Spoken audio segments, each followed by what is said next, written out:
What's going on, guys? It's your boy here, RazorSharpPicks, coming at you live on another Tuesday night for some horses. It's September 29th, 2020, and man, we're about to get it. We got some horses. We got MLB. It's going to be a big night, guys. Shout out to Pub Sports Radio for hosting the show.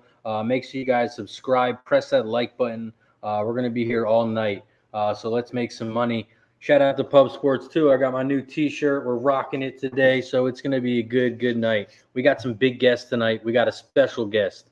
We got Mark Paul Anthony coming on. He's got a #1 book on Amazon. He's going to tell us about it, how he won. He won some pretty big money, and he's going to let us know how he did it, where he did it at, and how it happened, guys. It's a pretty good story. You guys are going to want to listen, tune in. Special shout-out to him. So it's going to be a big night, guys. He's going to be jumping on around 8 o'clock. We got some big races tonight beforehand, so let's get right to it. We got some guests. You know how we do it. We bring on Mr. Kevin Reed. Mr. Reed, how you doing tonight, brother? Doing well, doing good. Do you hear an echo? No, you're good. It's weird. Maybe it's me. Or you got YouTube in the background or anything? No. No, I don't hear it anymore. All right, cool. Right, let's bring on our next guest. We always ask him how many hits he got and who he got the hits on. Mr. Smooth Ed. What's going on, Mr. Smooth Ed? Nothing, just glad to be here. That's all. Hi, Kev. Hey, how's it going, Ed? Okay. Yeah. Yeah, gamers to there is echo. Shout out to everyone in the chat. Benjamin was here early, 2 hours early, getting ready. He's pre-gaming. Props Profit was in the house making bets. Appreciate you. Simon was in the house. Jody. Gas Station popping in winners already, getting it in from the gate. Ardlaw in the house hitting money. Marco hitting the 3 in Mountaineer already. You guys are on fire already. This is why I love our chat. Ardlaw's in the house. What's going, Law? Melissa, you know she's going to stump in here and throw some shots. She's taking over Deacon Mike's job, and I love it because I can't stand the Bears and the Chicago Cubs and all them emblems, so we're going to give Melissa the new job. Shout out to Melissa. Gas Station. Dick Guillermo's in the house. G. Billy. Shout out to Billy. Pub Sports Nation. What's going on, brother? We got Bruce T in the house. We got Janet in the house. Holy crap. Everyone's in the house tonight. It's going to be a big night, guys. I appreciate you. Deacon Mike's in the house. Let's get right to the next guest. Mr. Fat Fist. Boston Nick. What's up, brother? Hey, hi, Boston. What up? Ready to win some money? Oh, yeah, brother. It's going to be a big night. We got some big horses. We got MLB going tonight. And like I said, we got a special guest. I think I heard that. Bring me in and out real quick. What's that? Bring me in and out real quick. There's a little echo. Wait. Yeah. It went away. Yeah. Yeah, that's what they said earlier. Maybe it's me. It might be StreamYard. Sometimes it's StreamYard. Okay. I'm telling you, it's weird. We got Grants Pass race 2 about to pop off. I'm on the 135 box. Fuck you, guy. I can't. It's only. I need Mohawk, guys. Everybody in the chat. What's up, Omega? Please give me the Mohawk looks, because I can't bet. Chris. Okay. Be in the house. What's going on, man? GM Miller, we knew you'd be here. Golf today, here as always. What's up, Big Aiden Zombies boy? in the house. I mean, Zomega, I appreciate you, man, coming in. First timer. Thanks for joining. Simon's in the house. Austin. I gotta Austin, if he says anything bad tonight or wrong, we will be muting him. Guess what? He didn't get he I'm on muted himself last night. I didn't hit the link. I can actually put up comments myself here, like that one. Just a gas station dropping bombs already, 57-1 Oh, Jesus Lord. on the Wow. exacta. Yeah, 8-1 over 3-1. That's crazy. Benjamin's in the house.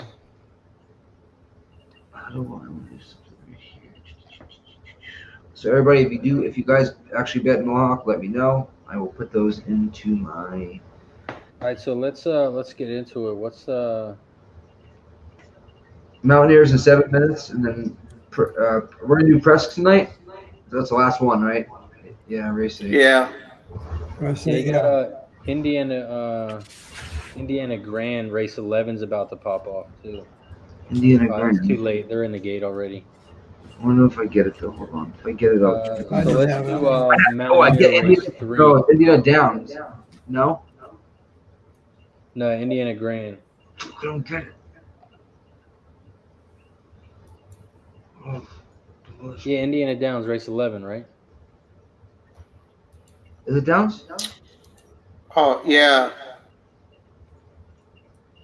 Oh I yeah. got an echo now. Yeah. It is. You have an echo now? Mm-hmm. Let's see if it goes away. Hang on. Let me know if it went away at all.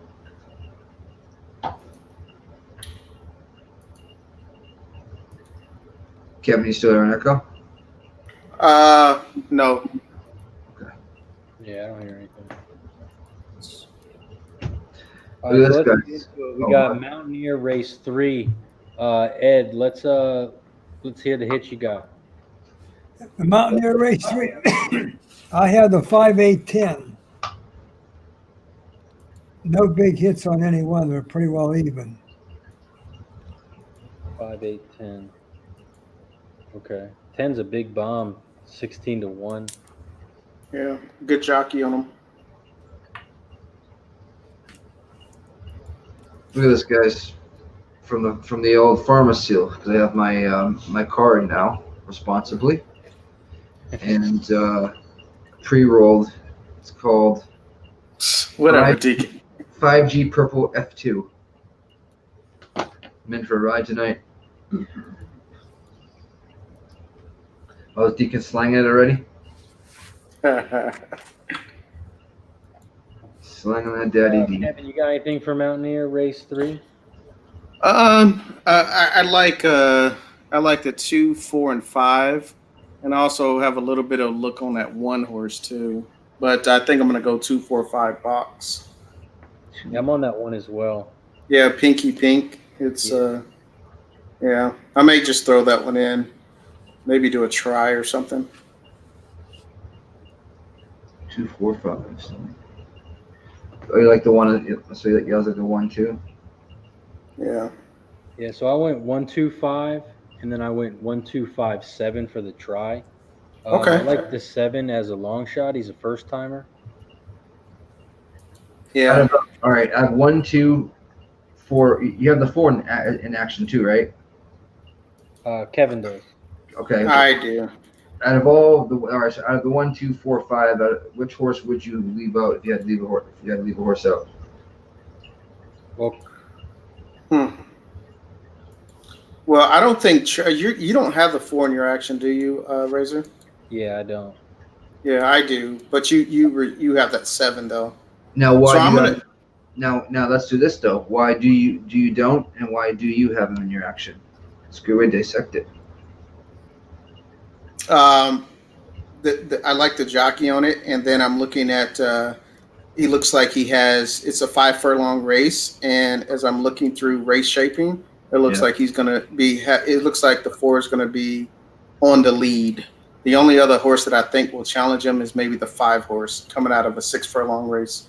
But if at the 4, his last 4 races, 3 of them he's broke on top and try to wire the field. Hasn't held on though.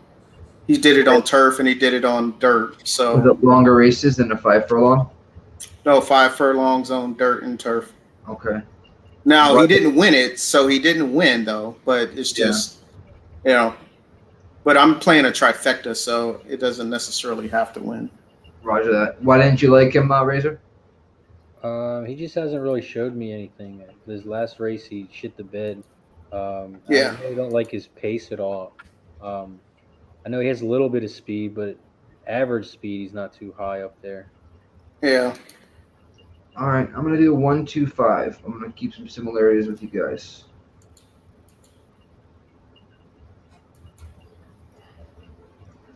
I'll just go 1, 2, 4, 5 box, a trifecta box. Maybe the 4. Well, nah, I mean, it's, Frankie All right. Tubbs is in the house. What's going on, Frankie? Frankie. Doesn't matter. If I lose, I make it all up on Saturday. You know what I mean? Yeah, you kill it on fights. So, It's very hard for me to have a losing night, especially if I want to. I could dump. dude, I could like dump all like a crap load of money in one fight and lose it, and then double dump on the next one, and no one, you know what I mean? That's it. Unless it's just one of those nights where God just.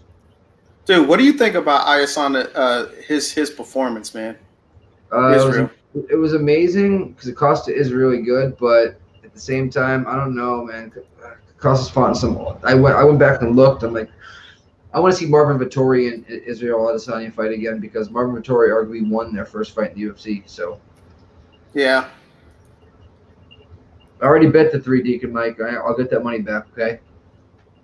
That's just he's scratched. Freaking prick. I love you.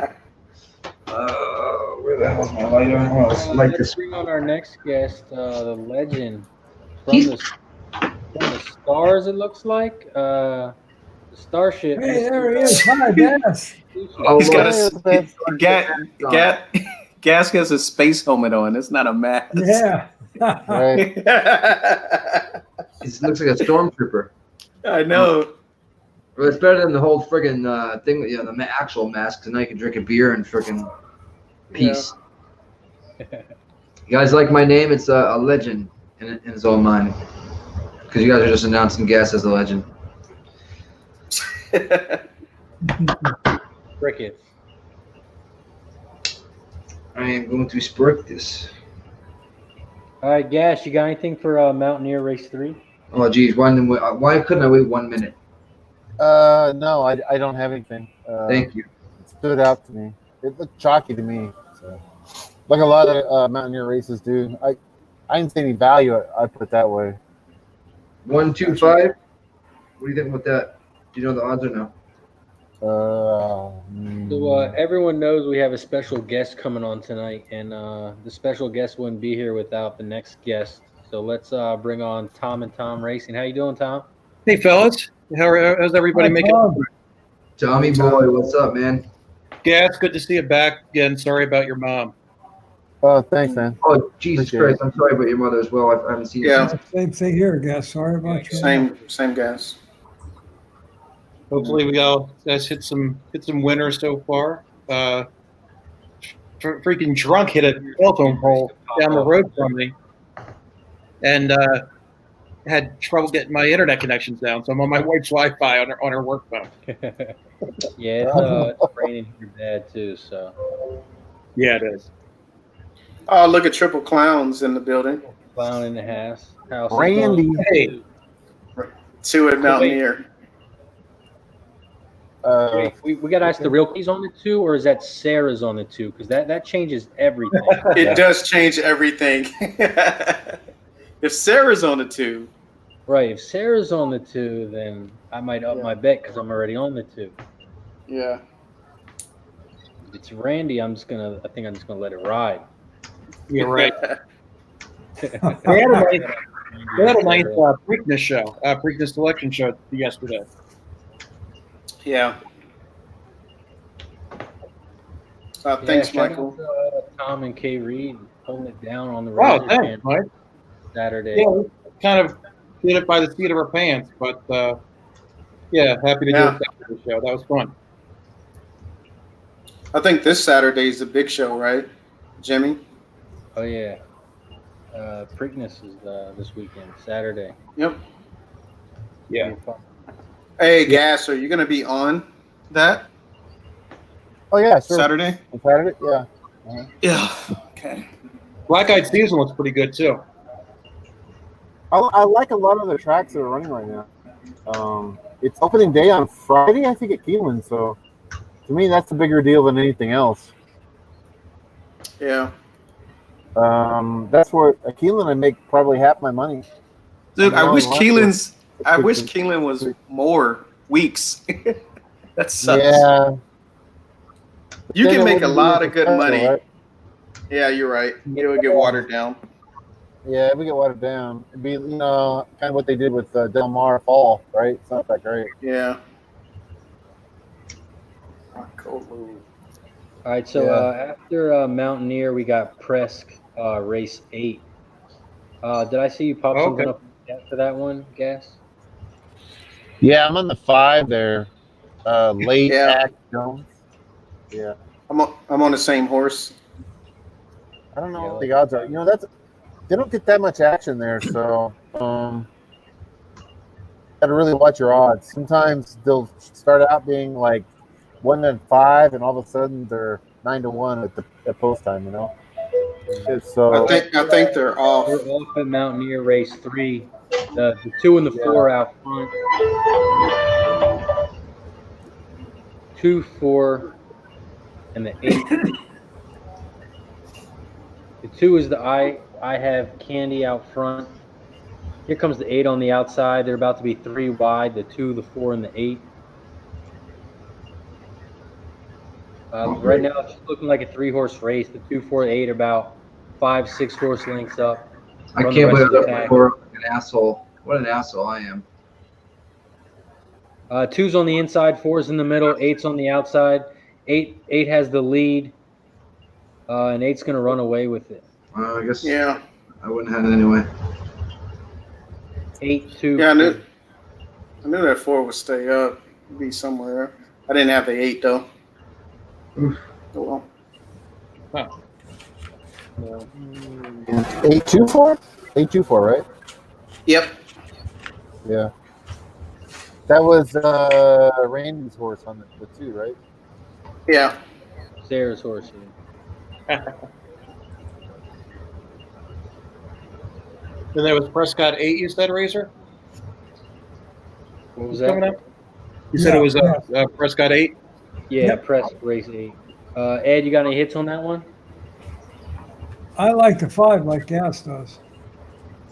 Yeah, me. So is Sharpington entered into the Preakness? I haven't had a chance to look at the entries. No? No. So they're gonna run him cold into the British Cup Classic if he gets in, right? Or the British Cup somewhere in there. 1, 5, 2. Yeah, I think so. That's tough. That's not a formula that's worked in the past. I'll tell you that. I'm gonna pull a Creed here. I'm gonna punt on this 10 horse. Fudge. Yeah. You know Yeah. what? Do you know what's funny? Guys, you know what's funny? I didn't hit the exacta. I just showed on the 1, 2, and 5 on accident. I thought I had to hit the exacta thing, so I actually lost less money. Hey. Oh, it's gone. That's a win in itself, right? Wait, the 2 showed, right? It definitely. Yeah. Yeah, the 2 Get a little got back. All right. Yeah, Tom. I'm going 5, 2, 10 in this race. I like that 10 as well. I like the 5 and the 10, but I'm just gonna box it. Did the 1 show also? Who will you bet on, Marco? I'm gonna wait till Friday. No. Yeah, the Friday to me is like giant because, like I said, you got Keelan opening on Friday. Yeah, and I'm right. That's why I'm gonna be right where you are, Gas. Not in your seat, but I'm following you on Keeneland. Get the Red Rock? Sorry. What? You going to Vegas? Oh no, I'm not. I won't be coming to Vegas Friday, but I'm saying when Keeneland jumps off, I'm going to be following your picks closely. Oh, okay. That's what I said. Because it's a big money track, It's just, Yeah, it's like a Breeders' Cup every day. Even though they're playing races sometimes, it's just, especially, it's weird because even the dirt races are wild. I know like turf races are crazy, but it's a who's who of everybody, Oh, it's all Hall of Fame trainer, Hall of Fame jocks. It's great. I wasn't invited to Vegas. It's like a 3-week All-Star game. Yeah, that's pretty much what it is. What time's Jimmy coming on? Anybody know? 10:45, 11 o'clock, I think. Okay. Who? Jimmy. On Jimmy's Saturday. coming on Jimmy. tonight?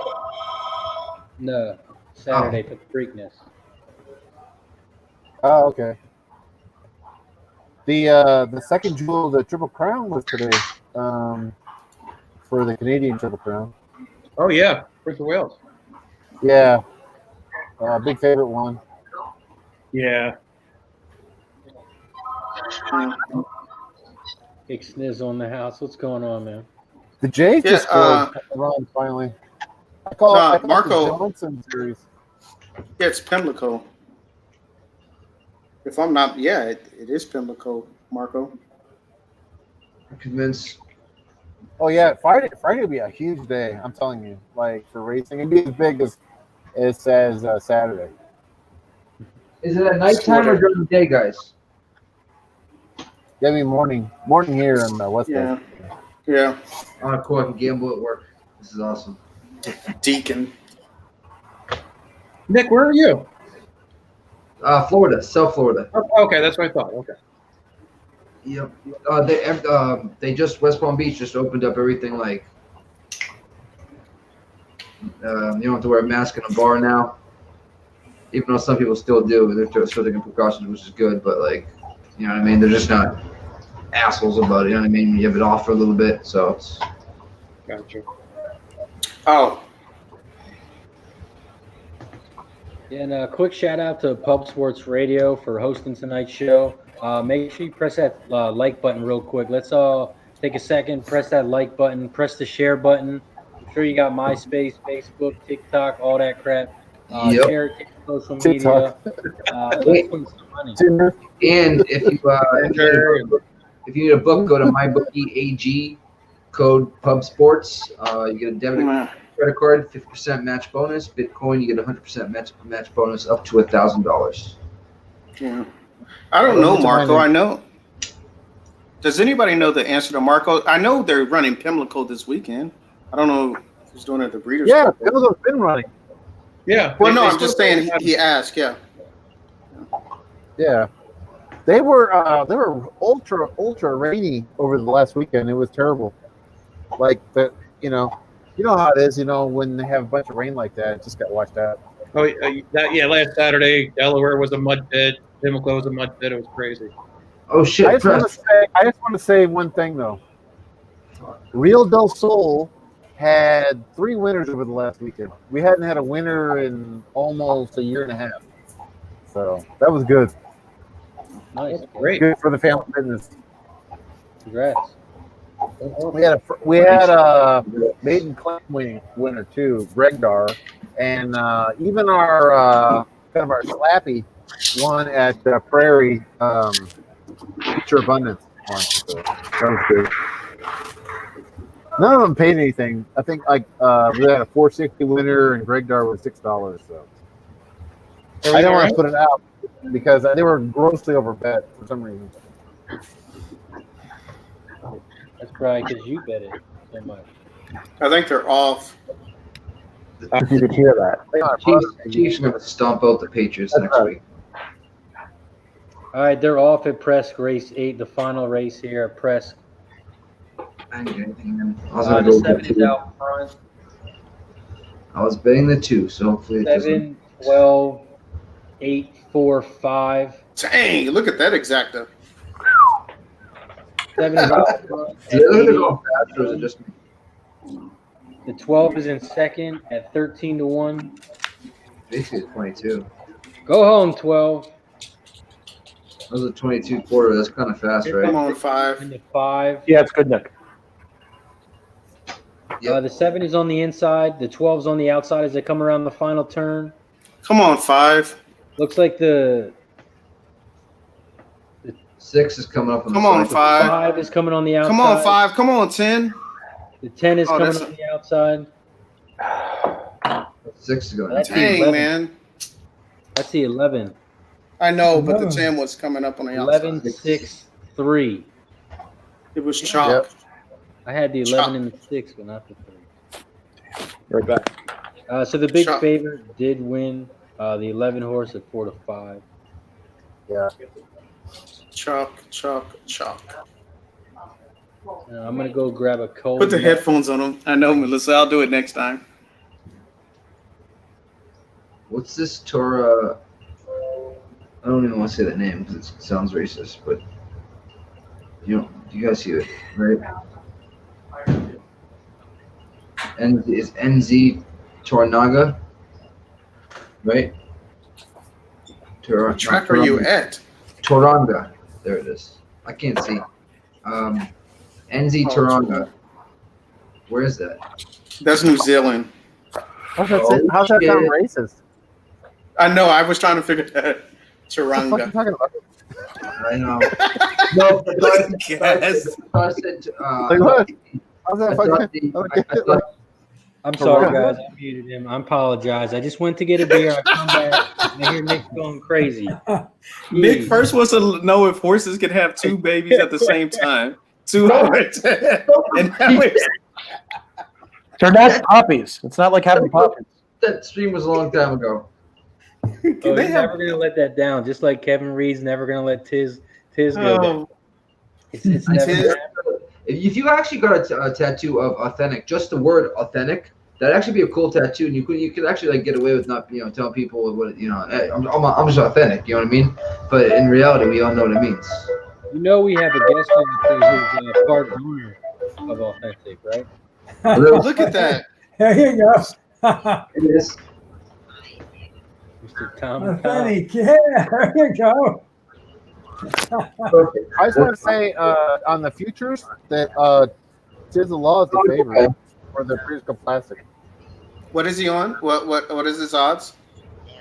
I think it's like plus Oh, 350. that's fine. I'm actually having dinner right now with my family. That's fine. Actually, that works fine. Deacon Mike. He doesn't let anybody get by anything.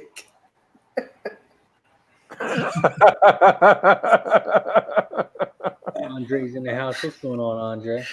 That's Oh great. my goodness. That's great. Well, you know what? I can't even get mad at Deacon because his stuff is good. It's like He's missing his calling. yeah. Shout out to Mrs. Tom. It's her birthday today, and she's letting me be with you guys. Oh, happy birthday, Mrs. Happy Tom. birthday. Huge shout out. Yeah, it's a double shout out. Just turned 21. Congrats. She did. She's 21. Yeah. So Let's go. Mountaineer. All right. So it looks like next we got I know Gas doesn't have anything, but Grants Pass. oh yeah, that's your track, Razor. Last It's week. a 300-yard. 50 yards. Yeah, these dashes. Yeah, I like the 4 here, Mr. Alley Cat. Okay. I'm on the 4 and the 8. 4 in the 8. Four Okay. name. Oh shit! I wasn't on mute before. If I was gonna pick one there, I'd pick 5. You like the 5? If I was gonna pick one, I don't really. I'm not. This is a quarter horse race, right? Right. Yeah. Yeah. If I was gonna pick one, I'd pick the 5. Oh man. All right. So I'll throw the 5 and I'll go 4, 5, 8. I'm just gonna go 9 all. My bad. 9 all. Spencer wouldn't be happy. I didn't have my mic plugged in. I had this crappy ass one. Oh man, So you were the echo earlier. it might have been me, but I think I heard it again. I think it was me Let me too. see what- I'm here with my earphones on. My wife said the thing wasn't plugged in for the earphones, so I probably had the echo too. That's why when I No. muted my mic, you guys could still hear me, and you had to mute me when I started running on yeah. the phone. No, I won't do that. Ray. The exactor won't pay anything. I had a fucking I customer want call the me in 2, about 4 here. Let's Nine do 9 minutes. all. Yeah, good. Yeah. Sounds like a Kev Reed special. That is a So K-Reed after special. Grants Pass, we have Mountaineer Race 4. Ed, you got any hits on Mountaineer Race 4 for us? Yeah, I like the 8 and the 5. Oh my God, he got me. No mute, Nick. I told my client I'm enjoying dinner with the family, and he picked. Oh yeah, we all caught that. That's why I muted Oh, you. you fuck. Oh, she was on like 10. She was on like 10 Xanax. It was sounded like I don't know what and a glass of boat. I don't know, maybe a whole bottle of wine. I'm just gonna go all outside at Grants. 8, 9, 10 bucks. 8, 9, 10 bucks. Huh. At where? At Grants. Try to outside. See what happens. You're gonna throw my 4. Tiz expert. In theory, I am having dinner. We're eating, right, with my family. So Yes, I think. I wasn't lying. Yeah, Marco. Yeah, I think. Yeah, Max Security and Tom's Data will be running. Huh. Yep. Okay. Yeah. Improbable just beat. Man, what an effort! Yeah. Wow. Yeah, that's crazy. Just destroyed Maximum Security last weekend. So what is your takeaway from Maximum Security now? I mean, from that, or you just think he wasn't really, screws weren't tight, just get a run in him? I never was Or really you- a big. I was never really a big fan of his. So Okay. Yeah. I was a huge Tom's Data guy. You know, for this race, the British Cup Classic, I thought he should have been the favorite. And if you're getting good price on him on the futures, then nail that down. That to me, he's the one to beat. I know Guillermo pointed out that I didn't like him at first, back in the spring. And that's true. But, I'm entitled to change my mind. In the last, 2 or 3 races he ran, Oaklawn and Churchill, I really started, and I think he ran at Saratoga also. He's a real deal. He's Marco. He's a top dog. Yeah. Tiz won't be favored in that race. Hey, golf I'm saying- today. Oh, go ahead. All I was saying was he was a favorite right now on the futures books, Oh, he is. but he's not a strong favorite. Like he's either plus 350 or plus 450. I saw. Golf today. Don't you do the Mohawk races? I believe he does, right? Yep. Please feed those to me. I can't bet Grants Pass like all these guys, and it angers me deeply. So, Mountaineer, do you guys ever give your looks or no? Yeah, I went 178, 1578. Yeah, sure. I mean, I can pick horses there. I don't think they're great value. That's all I'm saying. 178, 175.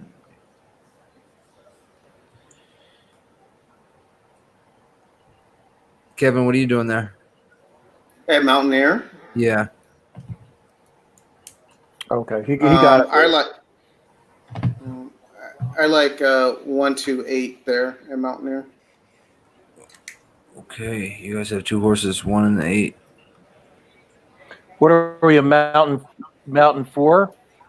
Let me do that. I'm gonna do 128. Is that what we're on? Yeah, Mountain 4. Yeah, I had the 8 as well.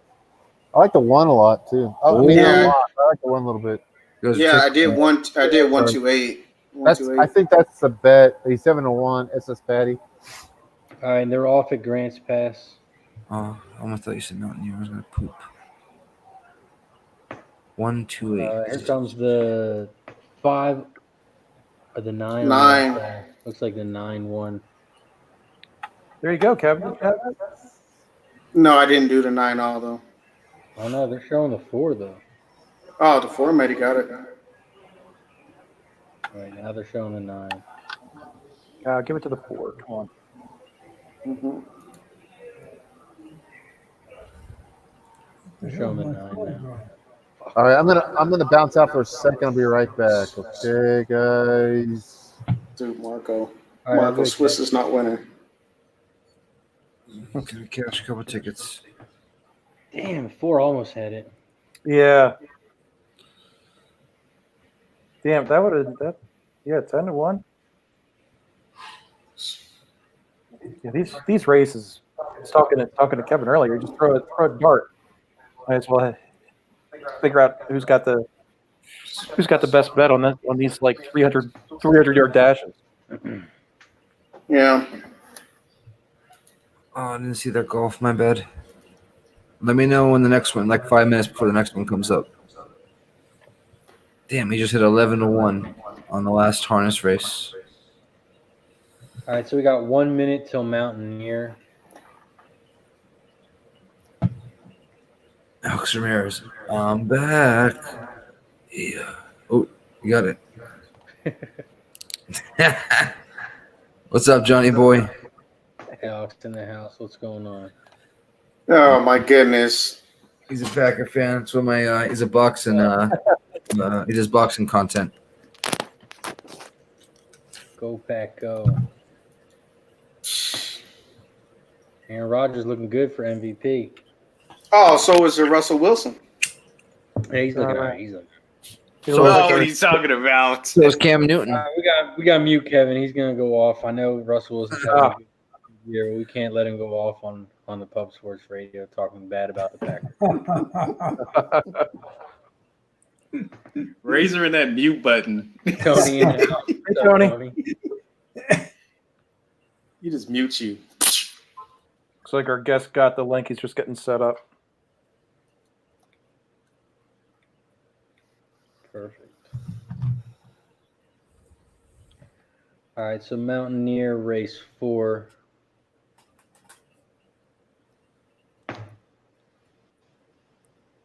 One, two. Yeah. It's a good job, man. We'll take Russell over any quarterback except Mahomes. Yeah. Russell who? I never heard of him. At the risk of being muted, I won't say his last name. All right, so Mountaineer race 4 is off, and then we'll bring our guest on. The 8 is out front. 8-3-2. 2's making a move on the inside early, trying to make his way to the front on the inside at the favorite at 7-5. 2 and the 8 are out front. They're out front by about 7 horse lengths. Then you got the 3, the 5, and the 6 behind them. Stop. Well, I don't 3 know. starting to make a move. Favorite. Jeez. But Oh, the 2 that and the 3's 8 are coming. still out front. 3's coming. Hard. He was The 3 is moving hard on the outside, and he's going to pass everyone. Now it looks like the 3 are battling with the 2 out front. Here comes the 5 on the outside as well. Coming around the final turn, the 2's on the inside, 3's on the outside. The track is sloppy, so the mud is going on everyone's face. yeah. 2 and the 3 are battling to the end. 2's on the That 2 inside, is 3 hanging is on the on. outside. The 2's the favorite high scorer. He's on the inside. He's got about a horse length lead, and now he's going to Oh, no. Oh, here comes the 3 again at the end, but the 2's going to hold up. Who's going to hold up? 2, 3, 5. He was the favorite, right? Oh my God! I looked at that 3 also. He was like a 9-2, and then he went to a 6-1. Damn. Oh, is that what he wound up at? 6-1? Yeah, 6-1. Damn it. Yeah, he was my second pick, but oh. What are you gonna do? Go Hawks. Harlaw, go Hawks. All right, guys. Well, like I said in the beginning of the show, I said we'd have a special guest, and the special guest is here. His name is Mark Paul Author. So let's bring him on. Mark, how you doing today? I think you're on mute, Mark. Can you hear us? There you go. Oh.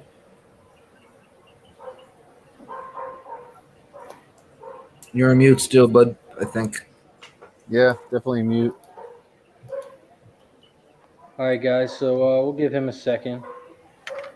Bring him back up. Great.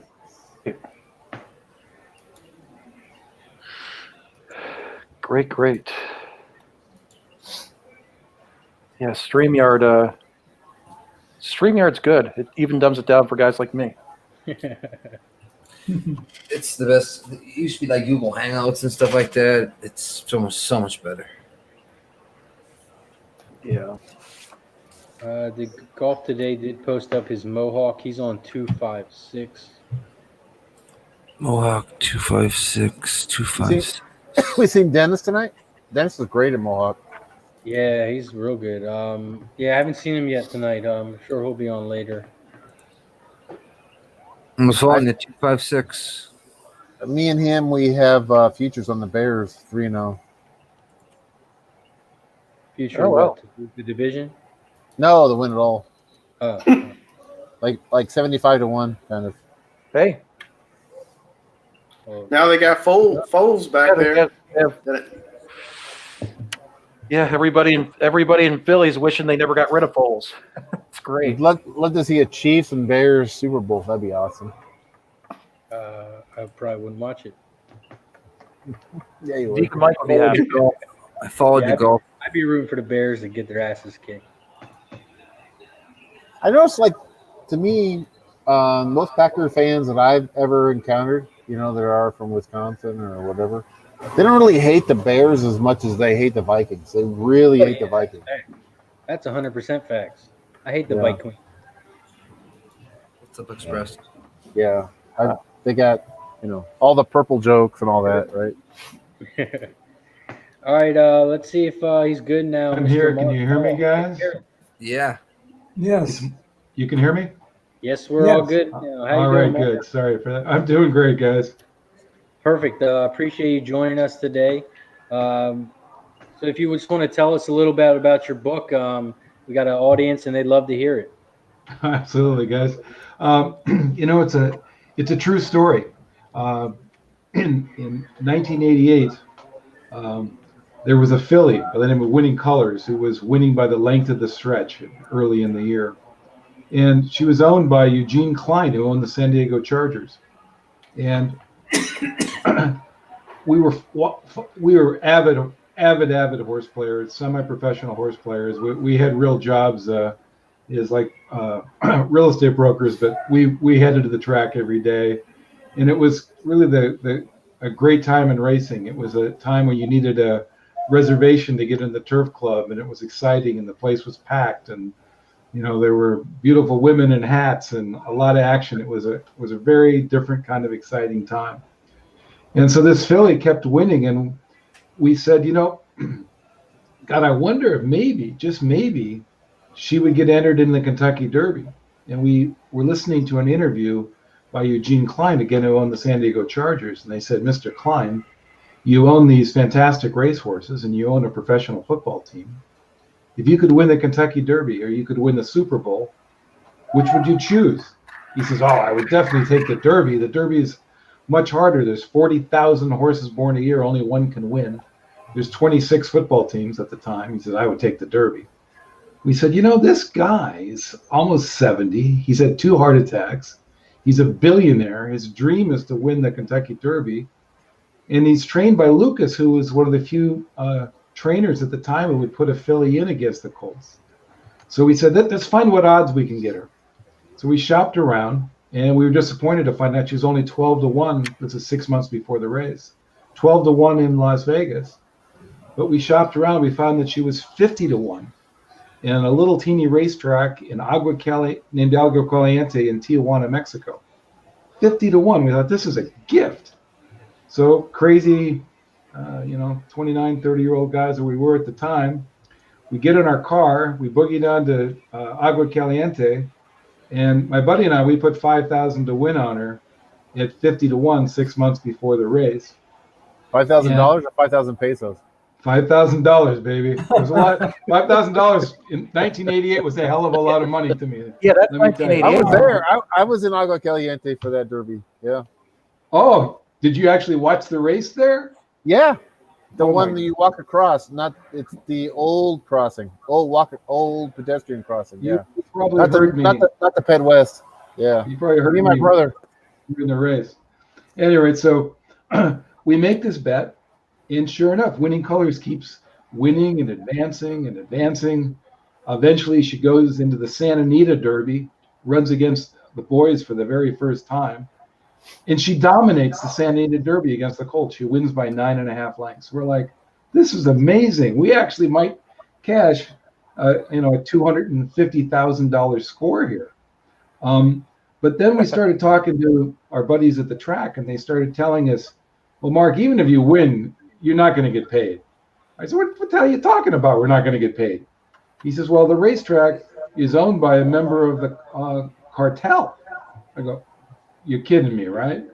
So we start researching it. We find out, the racetrack appears to be owned by somebody who's associated with the Aurelio Felix Arellano drug cartel. Yeah. And we're going, well, this isn't good. Are they going to pay a couple of gringos $250,000? Or wouldn't it be easier just to have us killed? So we start researching this, and it turns out that there's a really famous journalist down there. He went by the pen name of El Gato. And he's writing negative articles every week about the racetrack and the owner of the racetrack. And a month before the Derby, he writes a negative article about the racetrack owner. And in broad daylight, they take machine guns, AK-47s, and they machine gun his offices.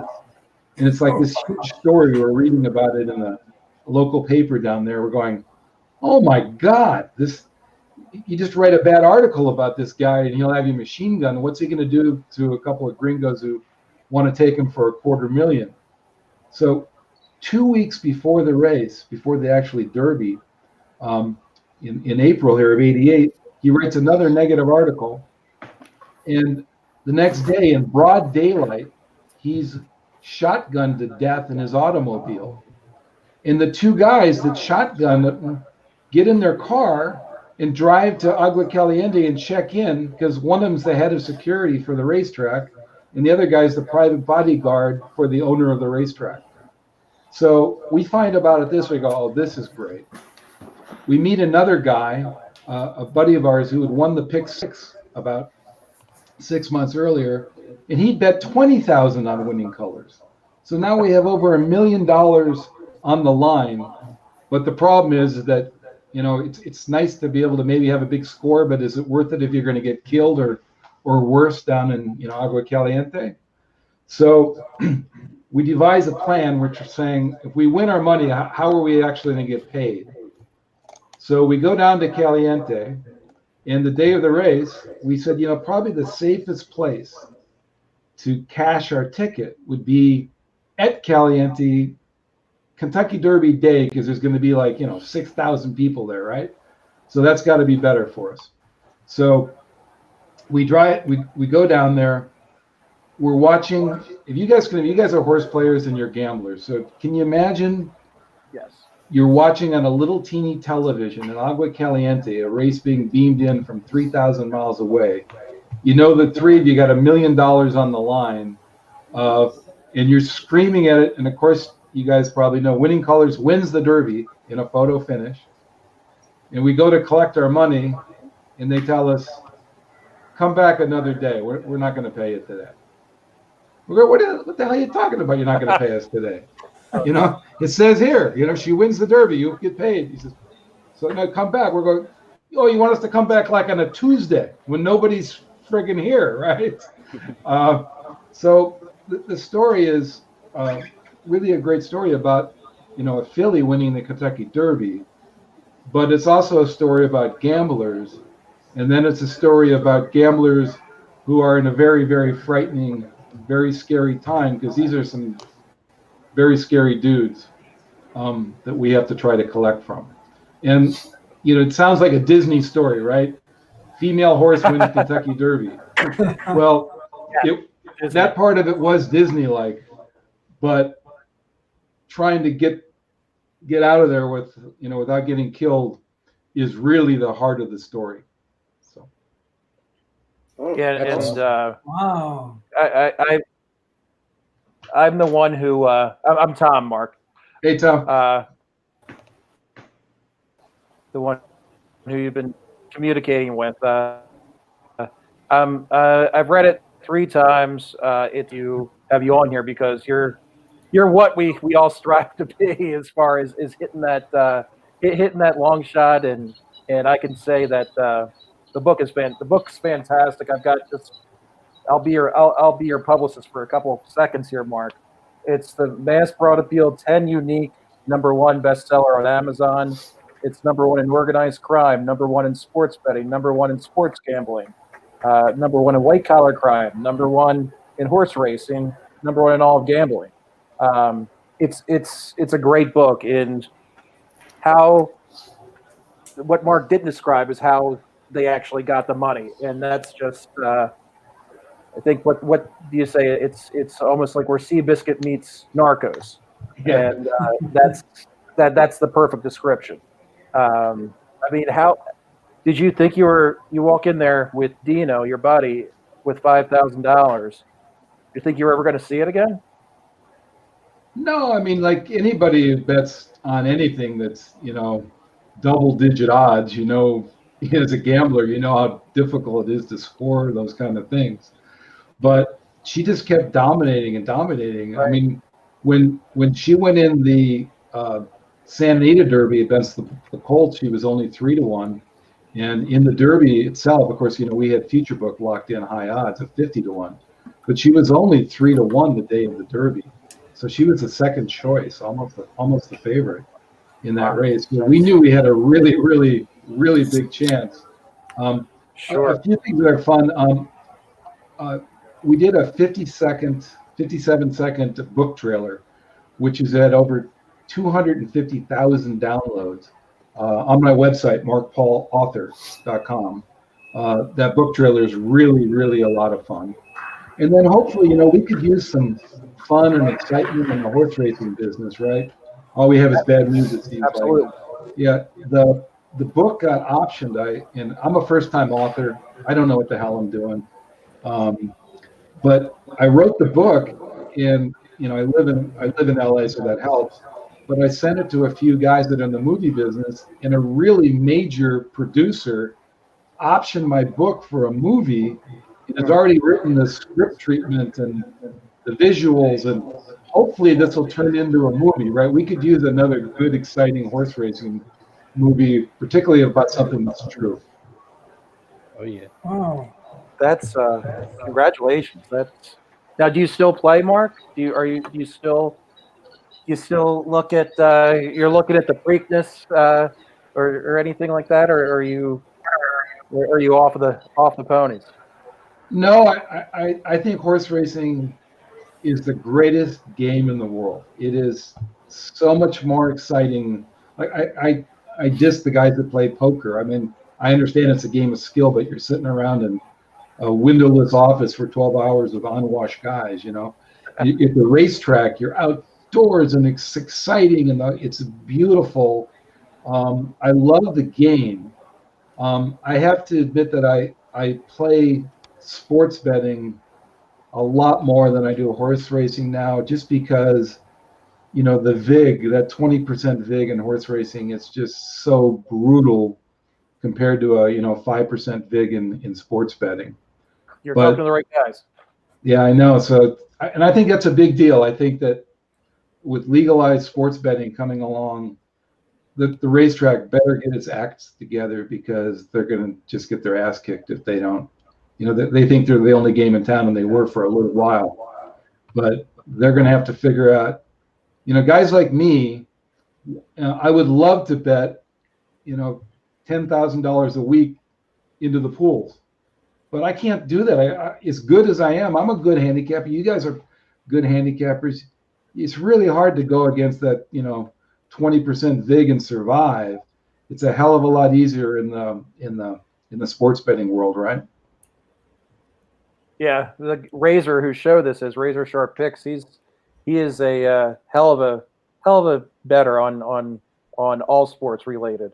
Most of the guys here, except for I guess Eddie and I just pretty much do horses. But Nikki does UFC, and Kevin does a lot of stuff too. And everybody in chat, we do this 2 nights a week, horses, but we also will talk baseball playoffs, etc., etc.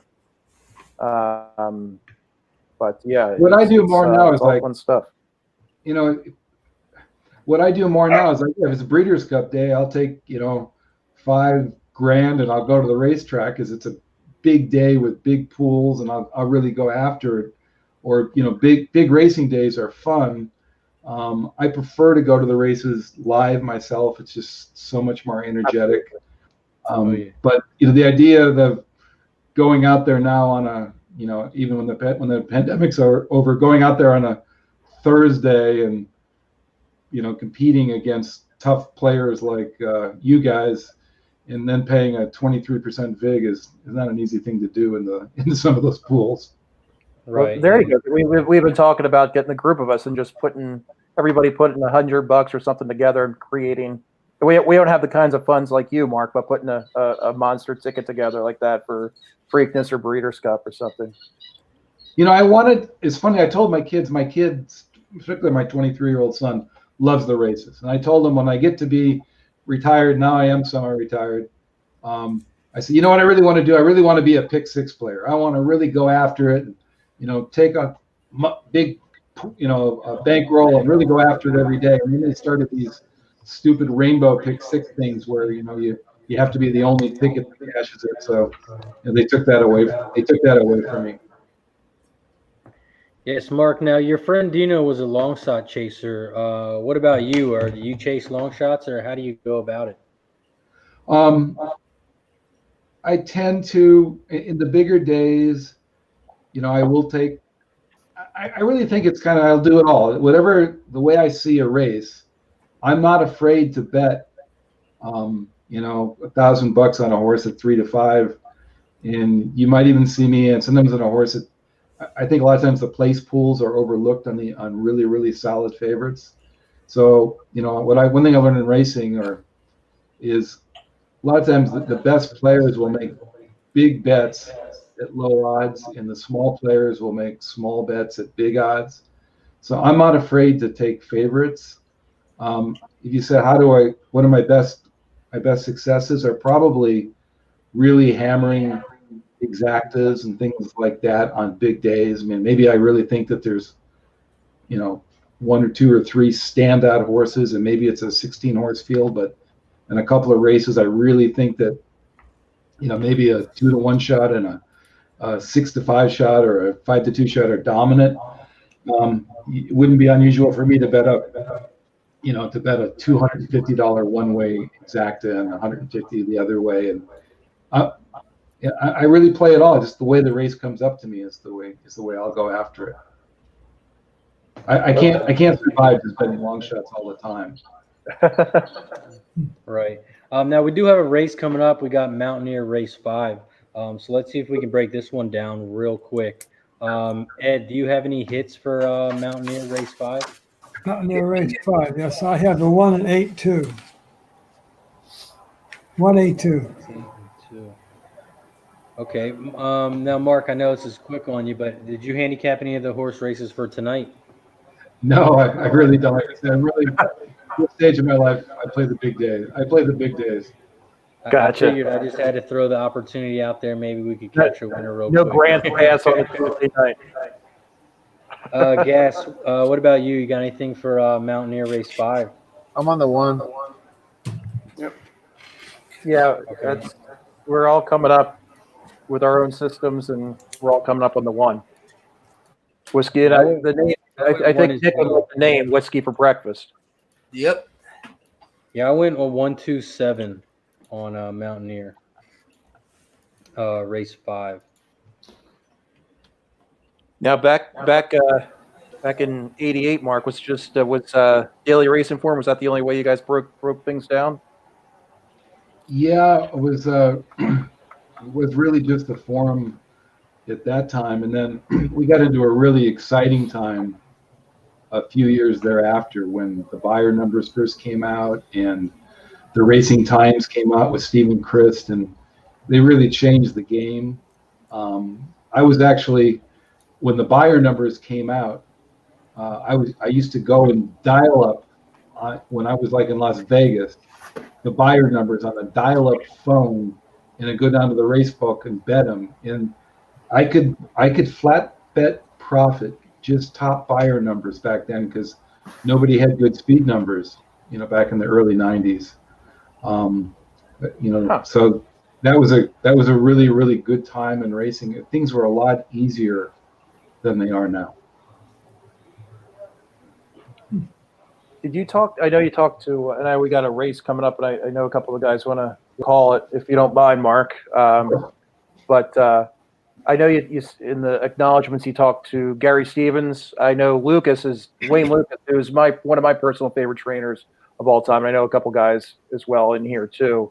Did you have access to him, or was all the information that you got secondhand with him? Just like I said, he's probably my favorite trainer ever. So Lucas is amazing. He transformed the industry. He was Bob Baffert before Bob Baffert was Bob Baffert.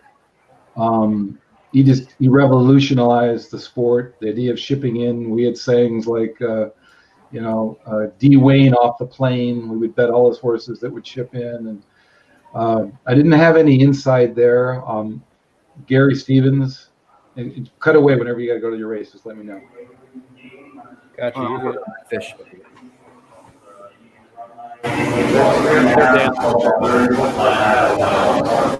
Yeah. Well, Lucas still has a hand in it today. I mean, he was. Yeah, he's amazing. And Gary, I communicate with Gary now. He and his wife Angie have been really, really fantastic to me. And if you need a money rider, he was the guy. That's for sure. Yeah. Yeah. He's good on TVG too. I know a couple people give him crap, but I think he does pretty well. Yeah, I'm new to the horses, but I fell in love. Grants Pass, the 4 is out front.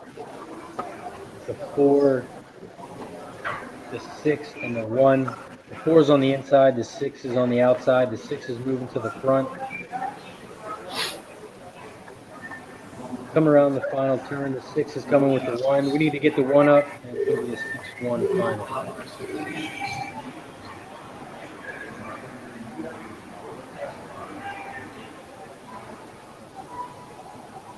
Then we got rate 5 in Mountaineer. They're still about a minute or two away. Yeah, they're taking their sweet ass time. Quick question for you, Mark. I know the horse you won was a filly. Do you like any fillies right now, or that are still racing, or how do you feel about It's interesting. Swift Skydiver in the Preakness, I think, is a very legitimate filly. She's got her work cut out against the favorite. But I think she's the real deal. I think she's in some of the really tougher races this year. So, that's the kind of thing I could see taking maybe the favorite to her on a really cold deck exacta, something like that. That'd be something that I would be interested in doing. All right, you heard it here first on Pub Sports Radio. I just wrote it down. I like it. Yeah, authentic. All right, we've got a Tiz the Law fan. I think he. In the house, so he's out. He's out. Yeah. We did a 12-hour show on the Derby day, and he was just talking Tiz back the whole day, and kind of disappeared after the race. I bet Tiz the Law on that race. I bet Tiz the Law win in place in that race. Yeah. I thought he was dominant. I thought he was going to win for fun. But yeah, I got second, and you know what? The place was not bad. I think it was 280, which really wasn't bad on a horse. No. Right. No. But Baffert had some nice jungle juice, I think. Yeah, 30,000 people watched that stream. And Kevin Reed, all 30,000 saw that. Yeah, that's right. Yeah, there was a good amount. You know how to do that. That was a very good that day. And I think you and I communicated on Twitter, Mark. And I don't know if a couple of these guys, I don't know if they can read or not, but they do. I'm kidding, but you do get it on. They can only read it at Racing Point, but your book is available via audio, right? Yeah, I'm an audio book junkie. My wife's mad at me because she's always talking to me, and I don't hear her because I have my earbuds in, listening to a book. The book is a really fun audio book, and the narrator is Will Dameron, who is the Audible narrator of the year for Audible in 2018. So it's really fun. I wrote the book short because I know that all the horse players have very short attention spans. The whole book's only like 160 pages, and the audiobook's only 5.5 hours, which is really short for an audiobook. Thank you. Yeah, so I encourage you to download that. You can get it on Apple Books. You can get it on Audible. You can also get it on Google Play on your phone. It's fun. You're driving around. You're going to the track. Be careful though, because you're going to start, reading a book about, beautiful women drinking and gambling. Pretty soon you'll be betting your face off. Well, anyway. Oh, it looks like this two is running away with it. They're coming down to the final at Mountaineer. It's going to be a 2-6-5 final. 2-6-5 at Mountaineer. Yeah, I took it to. I live in Delaware, Delaware Park. We can actually go watch races there. So I took it. I ran it in between races. Kind of just it was cool to picture back when guys had to wear jackets and all that kind of stuff. Meanwhile, the guy next to me had a wife beater on. At Delaware Park. Nice job, Deacon Mike. Oh, and Melissa. They both won it now. But yeah, it takes you back to. I was too young to. I was going to the track with my dad at that age, but wasn't kicking back with a beer and a cigar. But it does take you back to a pretty cool time. That's the amazing thing about racing to me, is you can go to the racetrack, and the richest people in the world will be there. They'll be watching their own horses run, and they love the racetrack. And and then in the clubhouse you'll have the mid-tier guys, and they're drinking beer, and they're betting the races. And then you can go down into the grandstand and you'll see some of the dregs of society living on welfare at the track. So I don't know a sport or a place where all in one place you have millionaires and billionaires and people on welfare, and when that race is running for that minute, that race, they're all in. It doesn't matter who you are. That's pretty awesome. You bet $5 or you bet $500, you're all in, and you don't think about anything else in life. So racing is the greatest game. I think it's the greatest game in the world. It's just unfortunately not always the greatest game in the world to bet on and survive. But there are times, there are opportunities. Well, I tell a lot of those guys, if you hit 3 out of 9 races in a given day, well, I bet it's a good batting average. It's not terrible. God. It's awesome. I don't mind. I would bet more too when there's good sized pools, or fields rather, in Gulfstream, there's a lot of big fields. Then it doesn't bother me so much to pay 16% vig on my win bets or whatever. That doesn't really bother me if I'm I got a 12-horse field. But to do that in a 5-horse field, 6-horse field, that's a tough way to make a living. Oh my God! Survive. Yeah. Most of us, a couple of us, still have day jobs. We're not as good as Razor or gas station there. That's Las Vegas.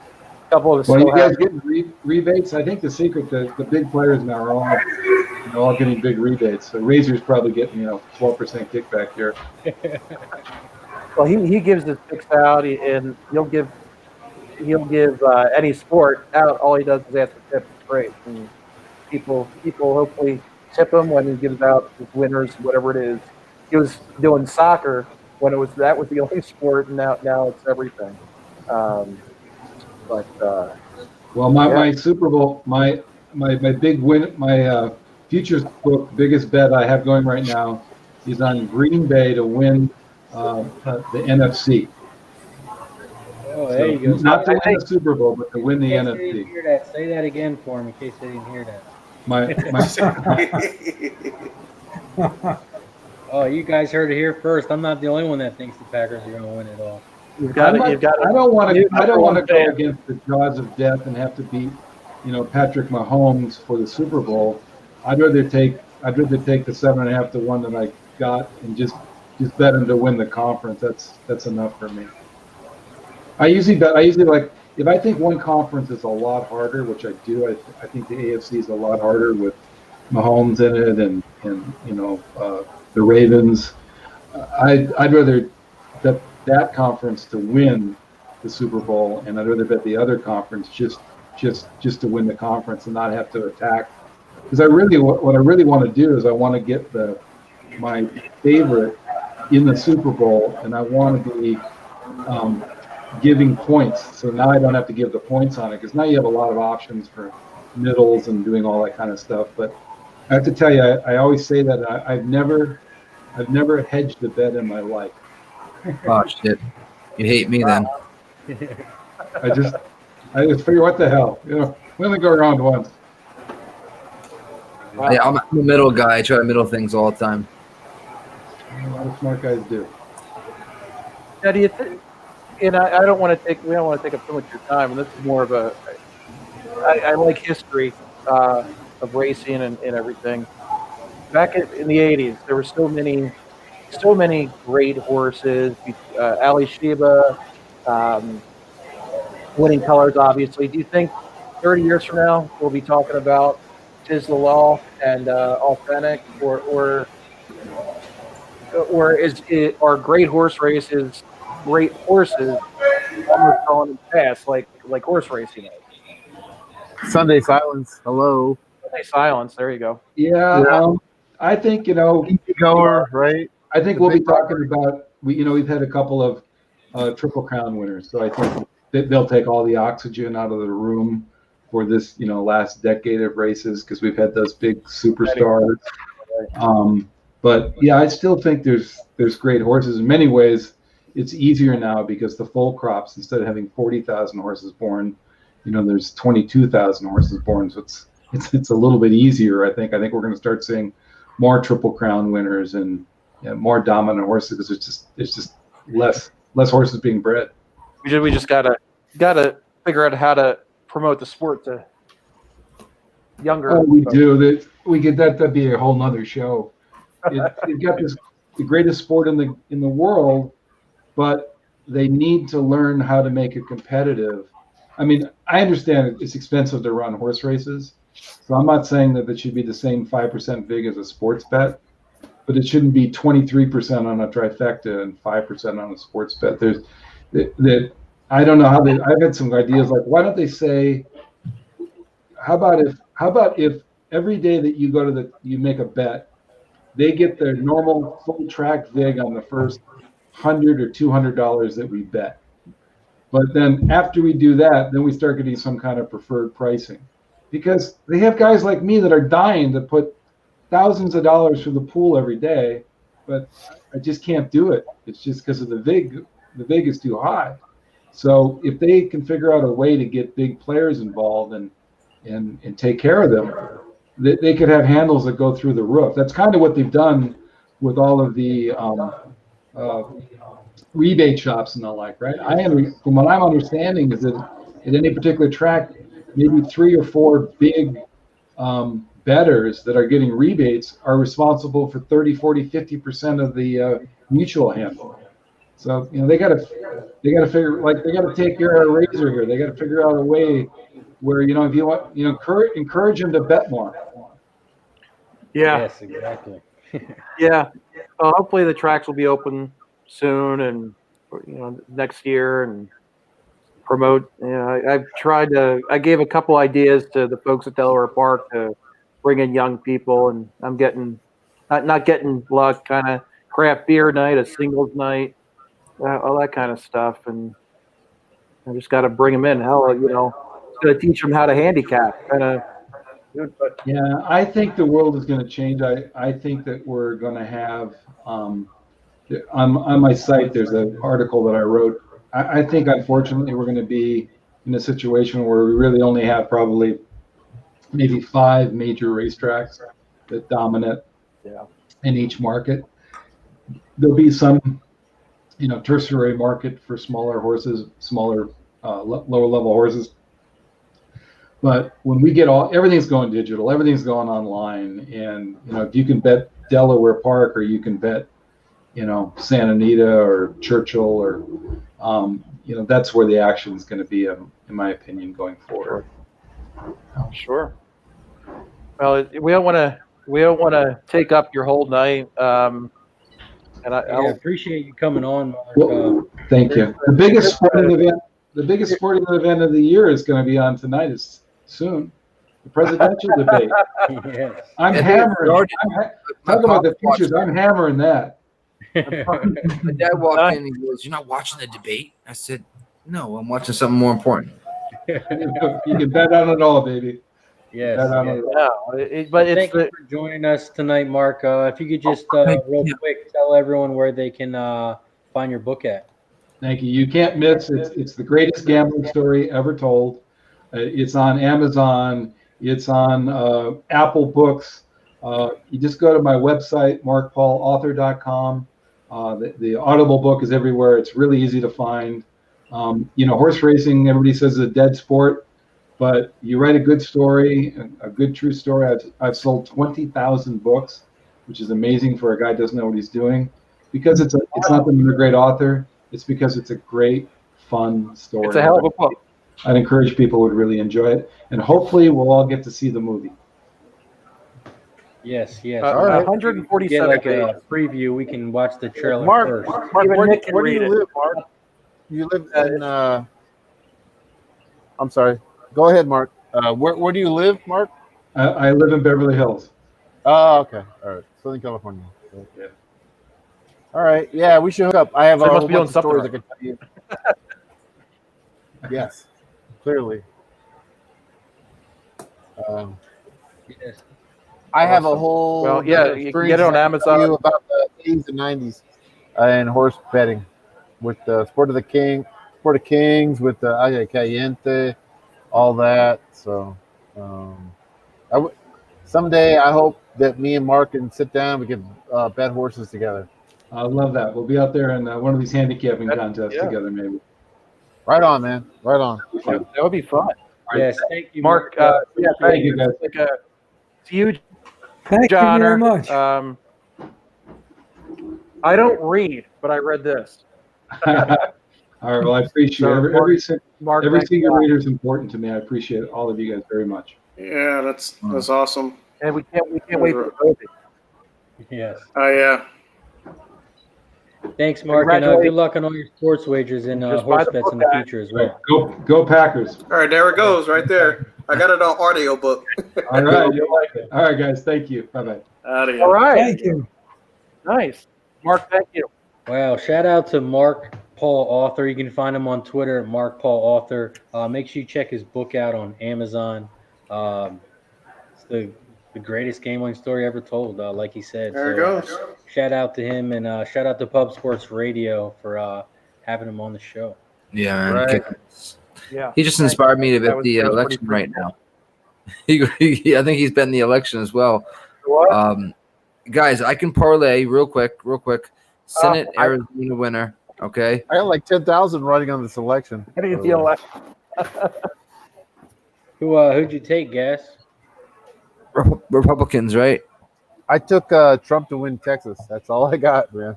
Where can I get that right now live, man? I don't know. Can you? Just look around. That's what I got. I put that back in April, so. All right. All right, so let's start winning some money here tonight, fellas. Shout out to Mark for joining us. Now it's time to win some money. We got Mountaineer Race 6. Ed, what you got for us? Oh, Ed's on. He might be on the phone call with his agent.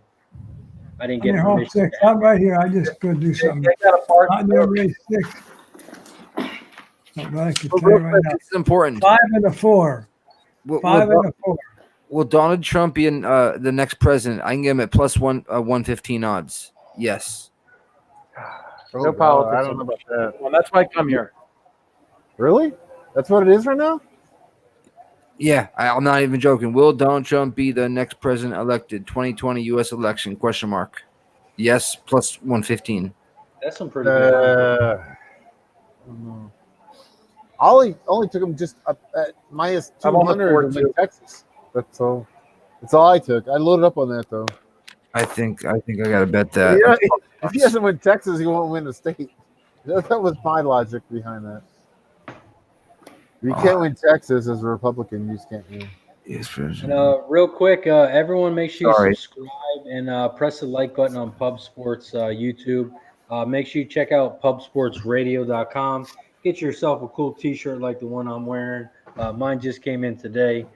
So huge shout out to Pub Sports Radio. Slam that like button, and let's win some money.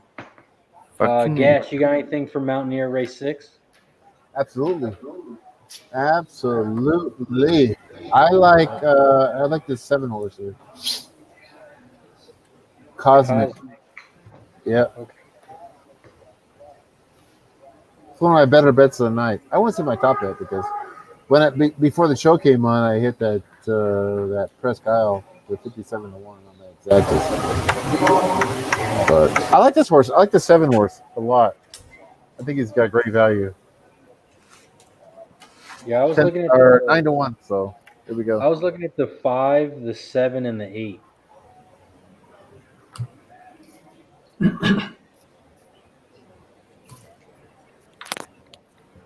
All right. I see Kevin Reed went 5 over the 4. When's the actual election? When they get elected? First Tuesday in November, man. All right. November 3rd. Is that every year? That's my mom's birthday. That's so weird. I'm almost certain there'll be a recount and a recount and a recount after this election, right? The day she passed away. I'm sorry. Why did I get that fucking confused? Really? November 3rd is when they actually announce it? I think it'll be after that before they recount it. I think they'll recount.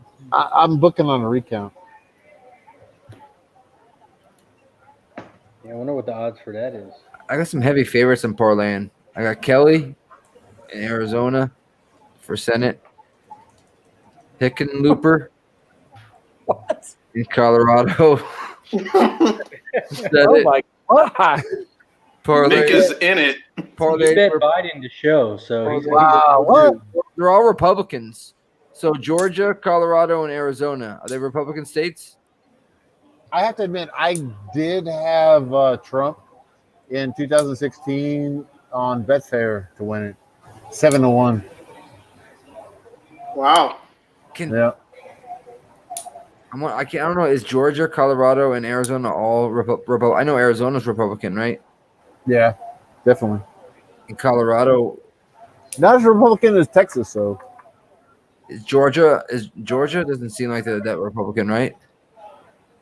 They must be because they hate gambling there. Okay. I think, like any city, cities probably Democrat.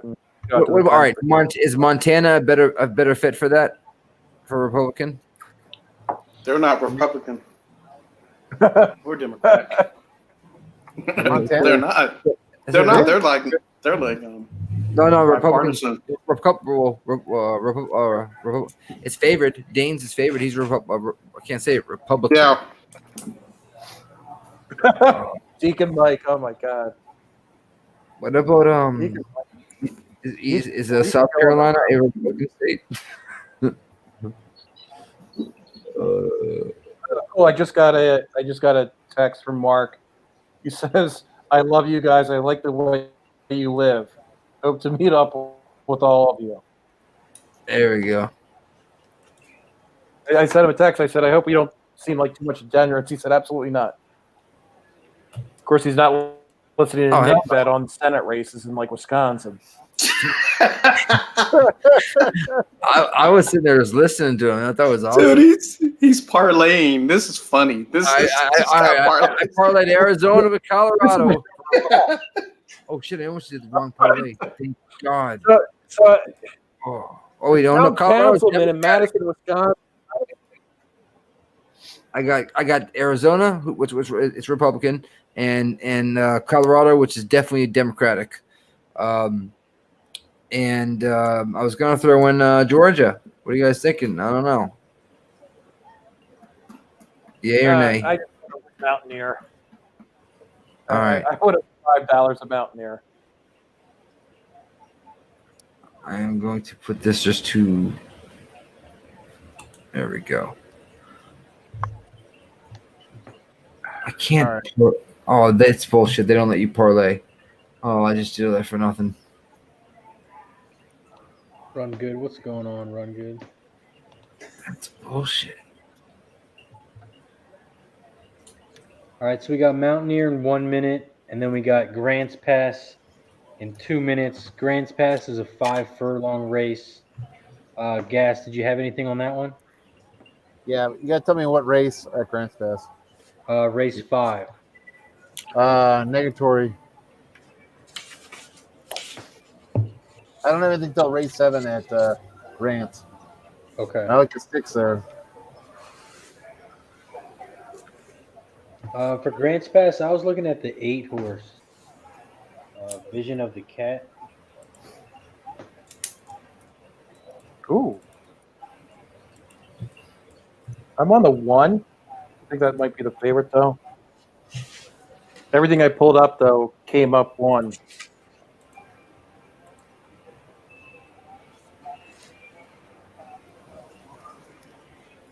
I was on the 1 to 3.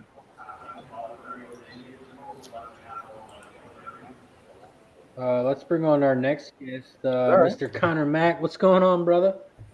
Oh my God! What up, guys? How we doing? Dude, that thing was great. I was driving home. I heard it. That was cool, though. No, I'm cool, shitty man. I wasn't here, but yeah, it was cool. I asked the audio question for you, buddy. Thanks. Thanks, Tom. Thanks. So I saw you. race 6. You They're up getting on ready Twitter, to you pop off. hanging out with the boys. What's up?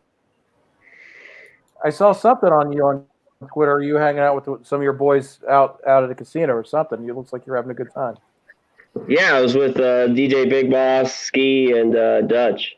Yeah. At South Point. Yeah. Nice. Awesome. So it looks like the 4 and the 8 are out front right now. Mountaineer race 6. The 4, the 8, and the 5. Give me this 4.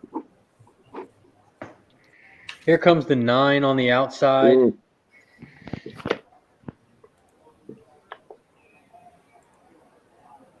Nine is coming strong at 6-1. Nicholson. 4's on the inside. 8's in the middle. 5 looks like he's trapped. The 4 is still out front. Damn. Stay up there, 4.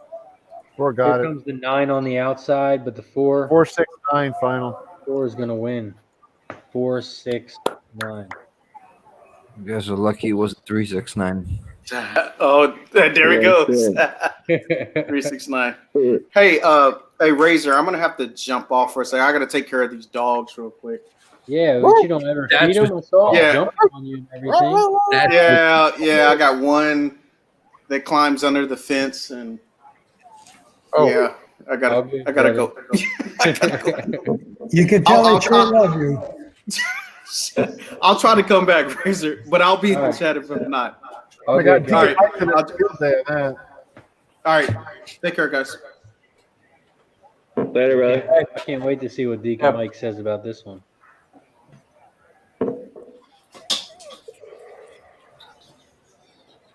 Deacon Mike.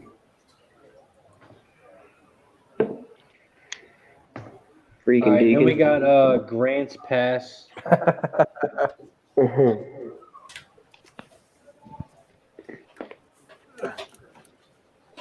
Grants Pass race 5.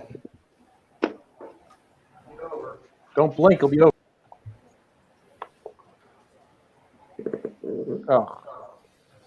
One got knocked down to 3-2. Holy Christ. I'm on the 8 here at Grants Pass. I did a Kevin Reed special 8 all. I don't want that one, but I already put it in. You know what? The odds for this one. Cleveland just hit a solo. Solo to the pillow. Andre, what up?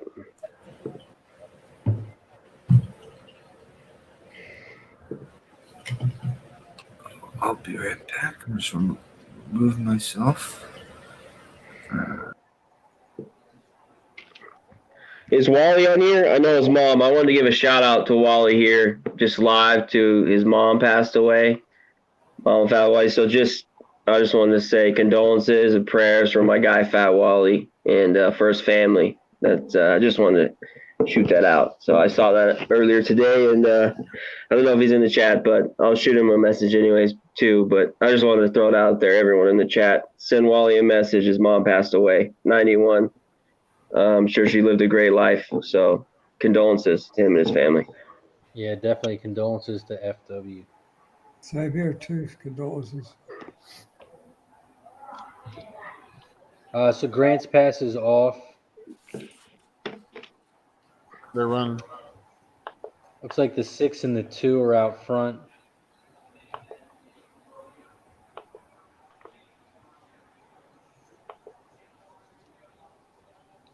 And it looks like the 2's going to win 2-6. Yep. 2-6 what? You know what's third? I didn't see they moved the camera out. I got the 6 for the try and the 2-6. 6-7, I think. Damn. 7. Yeah, I think so.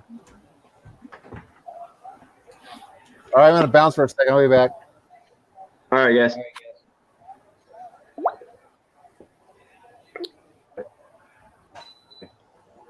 It's not like my mom. He says,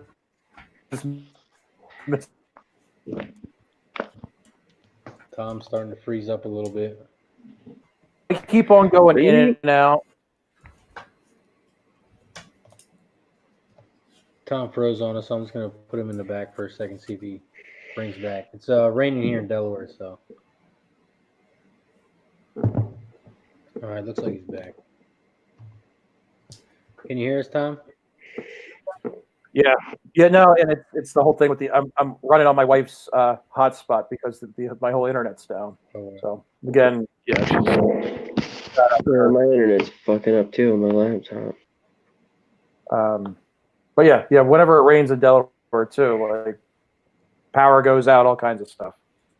We're backwards. Really? Wow. Yep. Yeah, so the final was 2-6-8-5. Yeah. So I got some place money on that 8. He ended up getting third. I wish I had that 8. Shit. Should have never had that 1. Damn. I had the 1 too. Yeah, and it was I was gonna hop off of it when I saw the odds were like. Me too. It was too late. I was.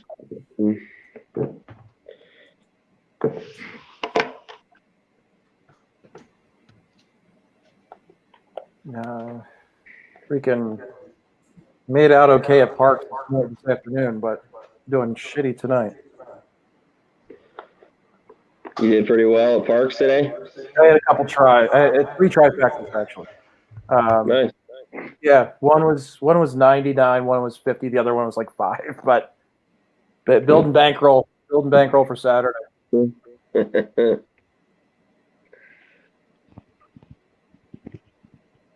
Ed, do you ever play Parks, or are you always at work? Do you play the afternoon tracks? Do you ever play the afternoon tracks, or are you always at work? I work. If I go on there and ask Susie if I didn't work, but right now I'm working in my business. I can't get much time off. Right. No, yeah, I didn't know if you put anything in your phone, if you looked at stuff in the morning or something like that. Did any of the afternoon tracks?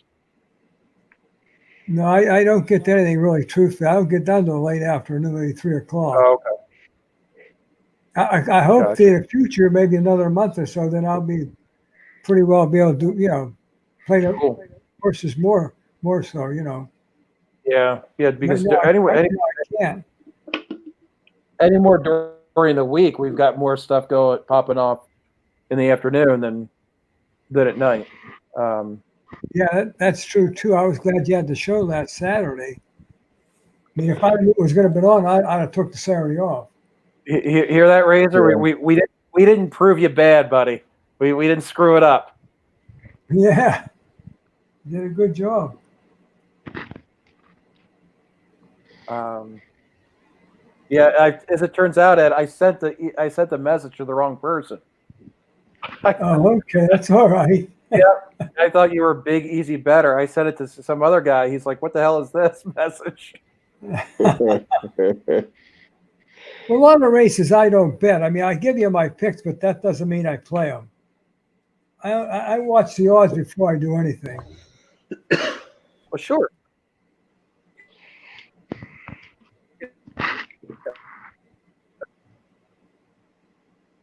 We don't have all. I'm breaking up there. Yeah. That's a shame you waited all week to do this, and your damn internet goes down. Yeah, right. That's Yeah. tough. Yeah, I might not be on for too much longer. It is the wife's birthday, so I might I might have to pop off. I've been spending more time. Just get off. Well, Yeah. Jeez. Go handle business, brother. Wanted to deliver the guest and I'll stick around for the next couple races, but props looking for WNBA action. Yeah, I'm not sure if Ski has anything. He has something but I don't know what it is. Spencer's working, Melissa. He probably would have not got back to me in time. It's 3.5, and I just don't bet WNBA, but One more beer. what's So the we got best 10 sport to minutes bet? to What's go. the easiest one to learn how to bet? I just want to ask that quick question. What was What that is it? again, Ed? Is there any easier ones than others? I like to take a look at them sometime. Women's basketball would probably fascinate me the most, but that's college. Do they bet on them? yeah. Yeah, you bet pretty much anything. Yeah, Okay. you like women's, college softball, college basketball, all that stuff. The WNBA's any. This is the finals, though, right? This Aces, isn't it? Yeah. Suns Aces. Spread was 3.5. I haven't watched it. I'm not gonna do it. Ski does have something for the game. I don't know. Oh, hey, Fat Wally. It takes too long for him to demon me back. Wally, Fat Wally. we're just talking about you. Yeah, just shouting you out, man, for your mom. I don't know if you heard it, but just prayers for your family, brother. That's all. Yeah, Wally. Yeah, so I just saw you pop in. For sure. It's tough. Oh, so what do we have? What is coming up? Razor Mountain 7? Yeah, Mountain 7, right? Yeah, you got any hits for that one, Ed? Yeah, Mountain 7. I had a 748. They got the 4 and the 8. Okay. Yeah, I got 148. That's what I have. You're throwing the 7, maybe? That's what I had 148 as well. I've got 781. Okay, yeah. 148. So yeah, everybody's got that 8 in there somewhere.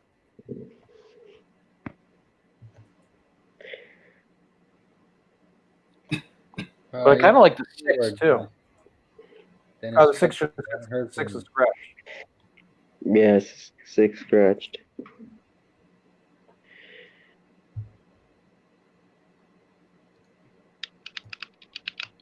Yeah, I'm on 781. Okay.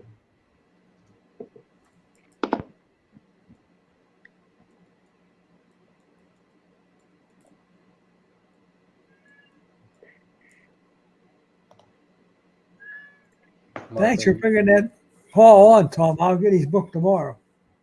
Yeah, it's I don't know. Thanks to Razor, I asked him about it. I'm like, you think everybody would like it? He's like, hell yeah.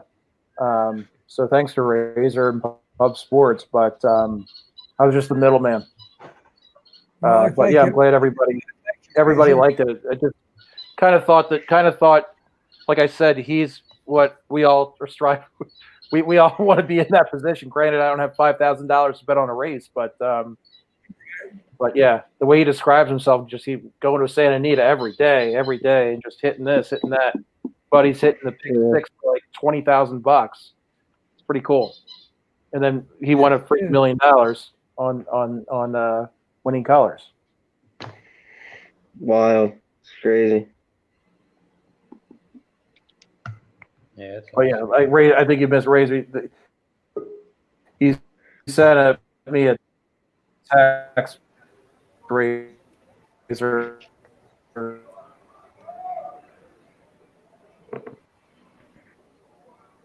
Tom's still breaking up a little bit. You hear us, Tom? I can. Can you hear me? Yeah, we can hear you again. Hey, Tom.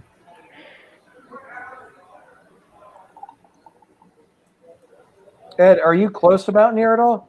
You're in Western PA, right? Yeah, Mountaineer's about probably 2 hours from me. Okay. I went to the track one time, and I'll tell you, truthfully, I didn't like it. And I'll tell you, I didn't like it about it. I'm over my suit, right? And she likes to look at the paddocks.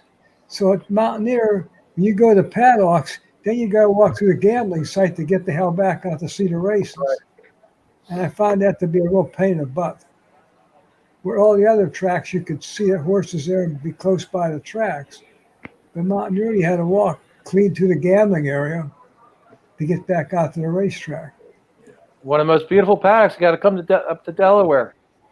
I'd like to, and this just Got a this beautiful virus breaks. If I get the virus at my age, I'm a goner. Right. So I kind of haven't done nothing, but I hope to get out that way to see you and Razor both someday, but that virus going to break first. Yeah. Mama has You're got a my nice age. paddock. So.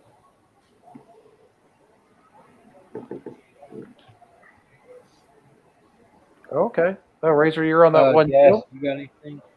Gas, you got anything for Mountaineer Race 7?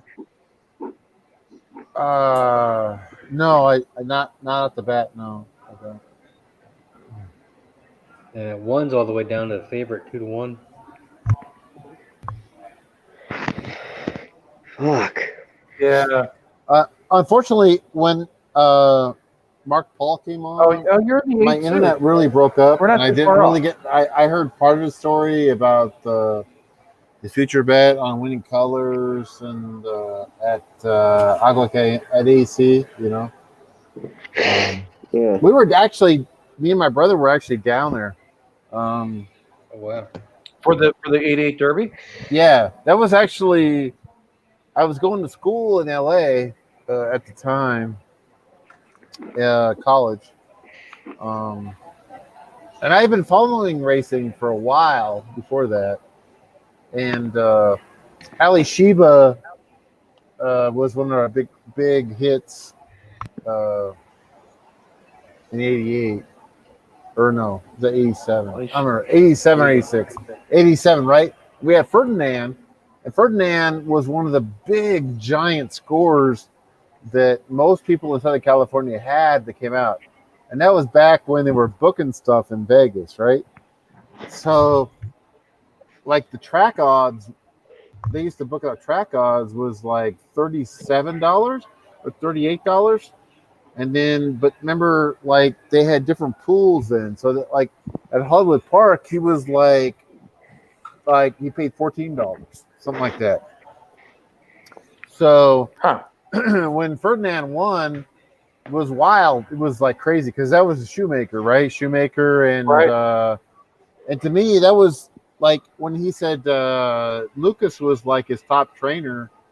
To me, at that time in the '80s, the top trainer was Charlie Whittingham, the Bald Eagle. The Bald Eagle was the shit, man. He was like the I think winning Lucas was in the book. I brought up Lucas, and he was the trainer of Winning Colors. So I brought him up, and that's when he was talking about Lucas.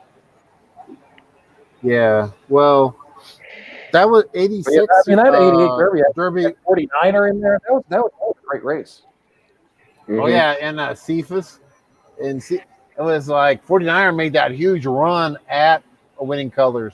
You probably took like 10 lengths off him in the last 100 yards, you know. So no, it was like I said, it's a pretty cool book. There's so many crazy things that happened in that era, right? The Easy Goer in Sunday Silence, Quinella. Oh, that Easy Go. Almost like put like race and sports like off of the corporate map here, because Quinella means it goes either way, so it doesn't really matter. And all 4 of those meetings, I think that the longest shot was on top. And I remember the '89 Breeders' Cup. Like that was like the greatest day ever for everyone in Southern California, because we had Sunday Silence and Easy Goer, but we had another horse called Prized. I don't know if you know that. It was Clover Racing Stable. It went down to Gulfstream '89 and won the Breeders' Cup Turf. And he paid like 19 or 20 bucks. And that was back when they were booking everything. And there must have been $3 or $4 million bet alone at the what is the Westgate now, which is Las Vegas Hilton. Yeah, the Hilton. And the line was so long to cash both those bets. Like it was like it was like it was like at least like 2.5 miles.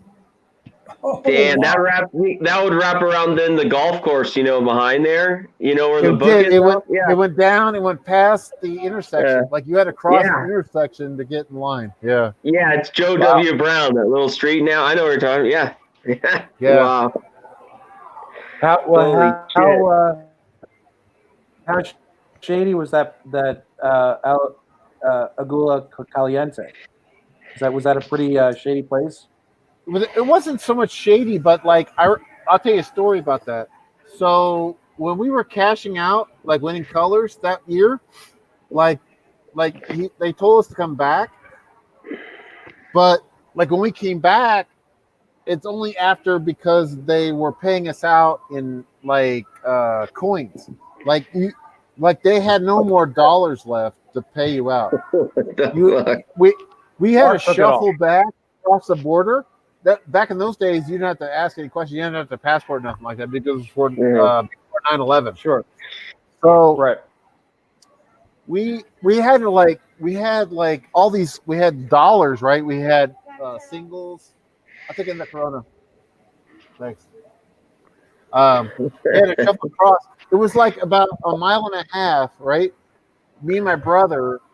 We had dollars, right, stuffed in our pockets, everything like we could, like singles and all that. We had like maybe $5,000-$6,000, something like that. I don't remember. Probably more. I had 5,000 or 6,000. My brother probably had 10 times that. Wow. But then they ran out of money, like paper money, and they had to like pay us out in coins. Man. Wow. We had to like shuffle back, and there was like federales the whole way. And they were looking for people that were like that couldn't hold their water, like they had to pee, because they had to pee. That was like a felony. So they would like take those people and take them to jail, and then hold them hostage, until they paid up. Yeah. So where did you get that? Like all in your pockets, or in a couple like bags with just coins and shit? Like. I remember we had like a hefty bag full of coins. They ran out of like paper money. Yeah. Holy shit. Hefty bag full of fucking damn. Same thing happened. Like, remember the '94 Super Bowl when the Niners covered and it went over? Yeah, the Chargers when they beat the Chargers. Yeah, against the Chargers. Yeah. Yeah. They blew them out. We all had that parlay. We had the Niners and over, and we put in like about. Probably like 300 times, like $500, $500 on this. Yeah, shit. Yeah. The line was so long on that one too. That was like it went the other way. It went down to Mexico. Yeah. Just before. Right, maybe. Yeah. All right. The 4 and 7 round front, 4-7-1. We'll get back to the story. 7 is Sketch Choice. He's moving to the front at 3-2. Yeah. Looks like the 7 and the 4 are battling by themselves. It's going to be a 7-4 final or a 4-7. It's just a 2-horse race. They were the top 2 dropping. I didn't want the 7. He took. Yeah, I could have hit the try there, thrown him in. Did 1 or 8 get third? So it looks like the 4 is going to go away and win.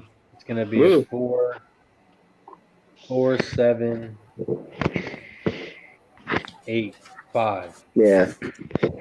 4, 7, 8. Yeah. I had 4, 5, 8. Yeah. Yeah. Yeah, I mean, typically when I'm off a race, it's always, or not always, but typically it's chalky. 99% of the time. Yeah, that one was for sure chalk talk. All right, next up we got Grants Pass Race 6, little 5 furlongs. Ed, do you have any hits on this one? I have 463. Okay.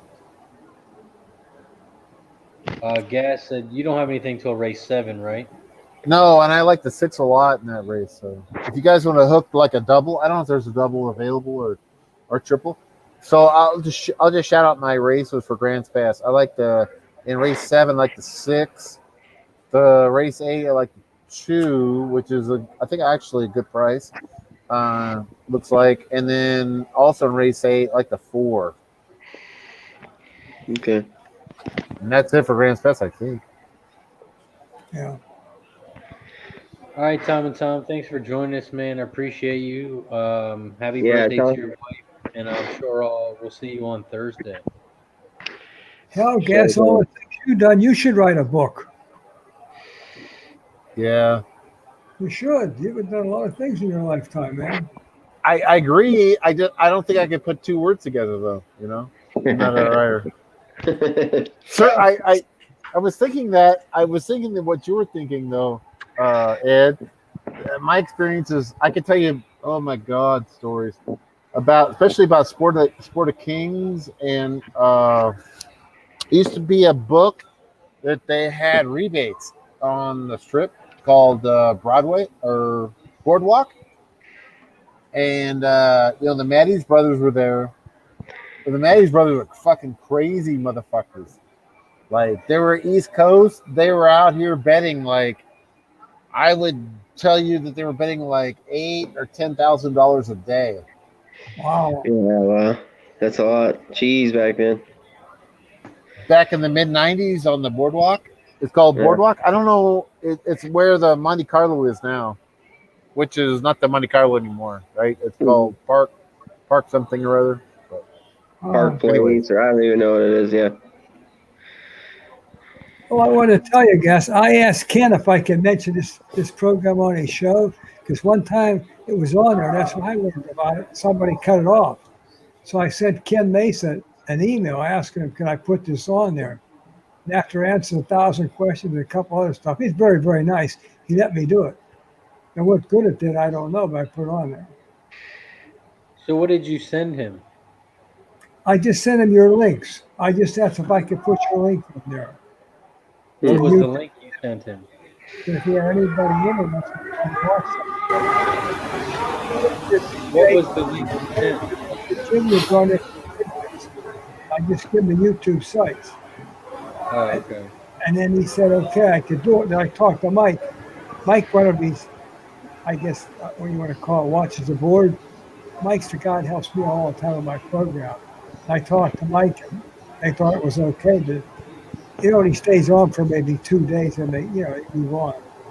So I don't know what it did it good, but it sure as hell couldn't do any hurt. Yeah. Appreciate that.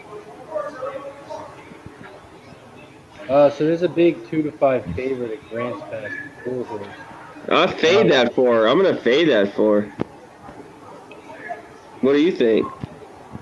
Well, I'm definitely not taking the 1 to 2.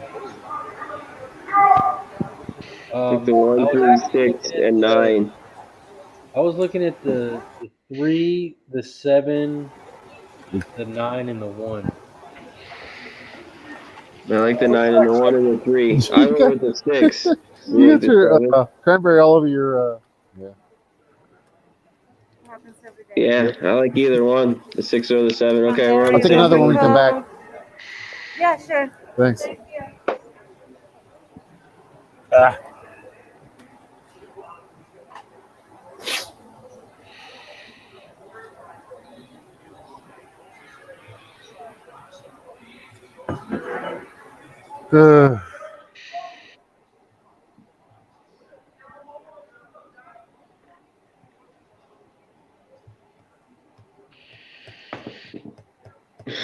Props.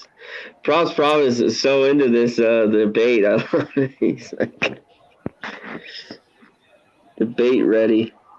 I've said this before, but like Friday is a huge day in the calendar for me. Because it's it's opening day at Keeneland, right? Oh yeah. This Friday. Keeneland is like I'm gonna say it. It's so big for me, like profits wise. It just it's awesome to me. Keeneland is so much fun. It's like Christmas. It's like Christmas for like 3 straight weeks. Yeah, even the week we had just a few was great. It wasn't really great, but it was good. I had good days. We had some good try. Right. When it was just there. I mean, I have some losing days there, but it's just so like. But when I know. Oh God, it's just so wide open. Yeah, it's so juicy. It's so juicy. Like you know what I mean? Like, yeah, I agree. Shout out to Spencer. It's like having a 5-1 on a 1-5 every single day. That's crazy. That's what it's like. Which is it's good, awesome. It's awesome. Hell yeah.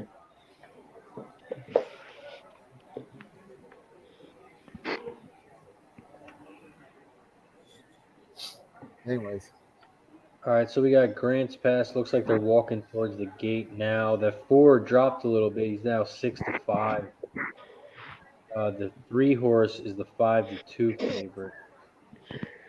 Yeah, I didn't think the 4 should have been 1-2. Not in this rate with these, Right. Yeah. 5 furlong, 6. These like, horses. A late scratch on the 6. Well, I'm going with your 7 then. Hold on. The 5 and the 6 have been scratched. Oh, shit.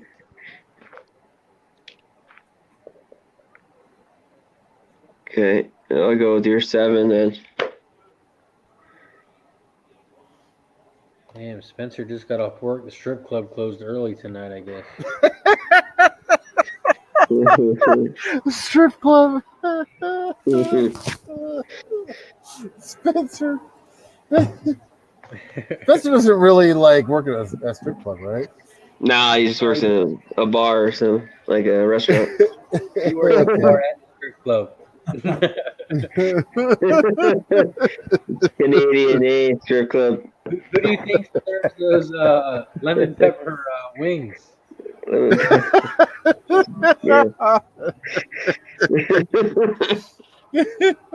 Stop. You're fucking killing me.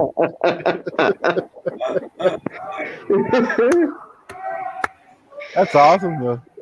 Spencer's a stripper, Marco. At Danglers. Spencer's a stripper. Like at Danglers. They call it Benny Bomb. Benny Bombs. Benny Bombs to the stage. Here he comes. All you ladies out there. Get your singles ready, ladies.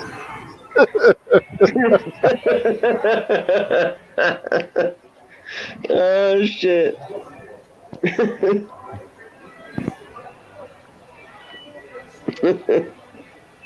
Grants Pass is taking a while. So we got Mountaineer race 8. There's a big 1-5 6 horse. Damn. 10 minutes.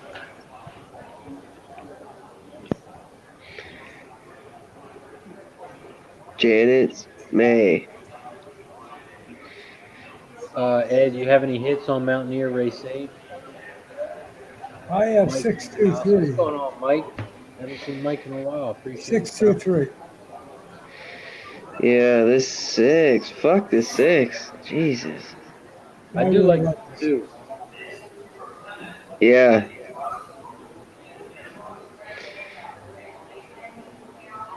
Mr. Penny to the stage.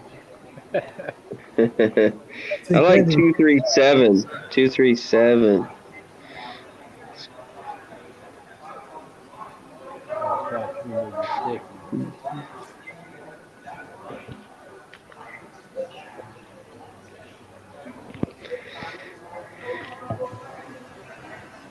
Yeah, I liked it too a lot. And Gas, you had nothing on Mountaineer 8? He's got nothing? He's already said? No, he's 2-4. No. Or no, you're not. Oh, okay. I thought it was chalky, so It is a bit. Yeah, I just don't think that 6 is that great. I mean, it hasn't been winning. You know? The same thing to be that price. What do you think, Razor? I mean, shit. Yeah, that's why I'm confused. I haven't seen much from him.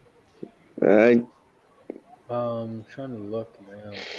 I mean, I'm looking deeper, but I don't really. I just thought that you're trying to drink whiskey out of a bottle of wine, man. In this race 8, did you see the 6, Gas? You really think it's 1 to 2? I don't see any value here, man. I just don't. Yeah, I don't. Without that horse, I just went. It just seems. I just don't think that horse should be that price at all. I think it's because the 4 is scratched, though. Because the 4 was. I think yeah, the 4 was win. Yeah. You know, when you get down to like this last track, I think sometimes you're trying to pick hairs out of fly shit. You know? I agree, and that's why I don't think this horse hasn't won in, I don't know, 6 races or more than that. Why it should be 1 to 2. I'm gonna play just an exacta here. Yeah, Yankees are up 11 to 2. It's wild. That was the one game I lost. The Rays, I took run line and actually won 3 to 1. Yeah, the Astros today. I had the Stros. Really? Yeah. Really? Yeah, the Stros, and I had the first 5 White Sox, but I had the Yankees this game. I had under 6.5, and right away that was over. The Judge hit that bomb. Yankees were. So well, I had Indians in the over. I had Tribe in the over. Yeah. I don't blame. Yeah. I had the Indians and the who else fucking lost earlier? Twins. I shit the bed. The Twins, I just thought the price was too crazy. And every year, have they lost in the playoffs? Every year, and everyone, it's a different year, which is always true. Maeda's good, but I didn't think Maeda should have been minus 170. So I was just like, shit, I think it's just a total value at that price. I mean, the game was close. It was 1-1. Polanco brooded the ball. I mean, it could have gone either way. I mean, but so value-wise, it was good, and they ended up winning. But it wasn't. And even the Rays, I went on a ledge, took a run line, and they won 3-1. I got a little lucky.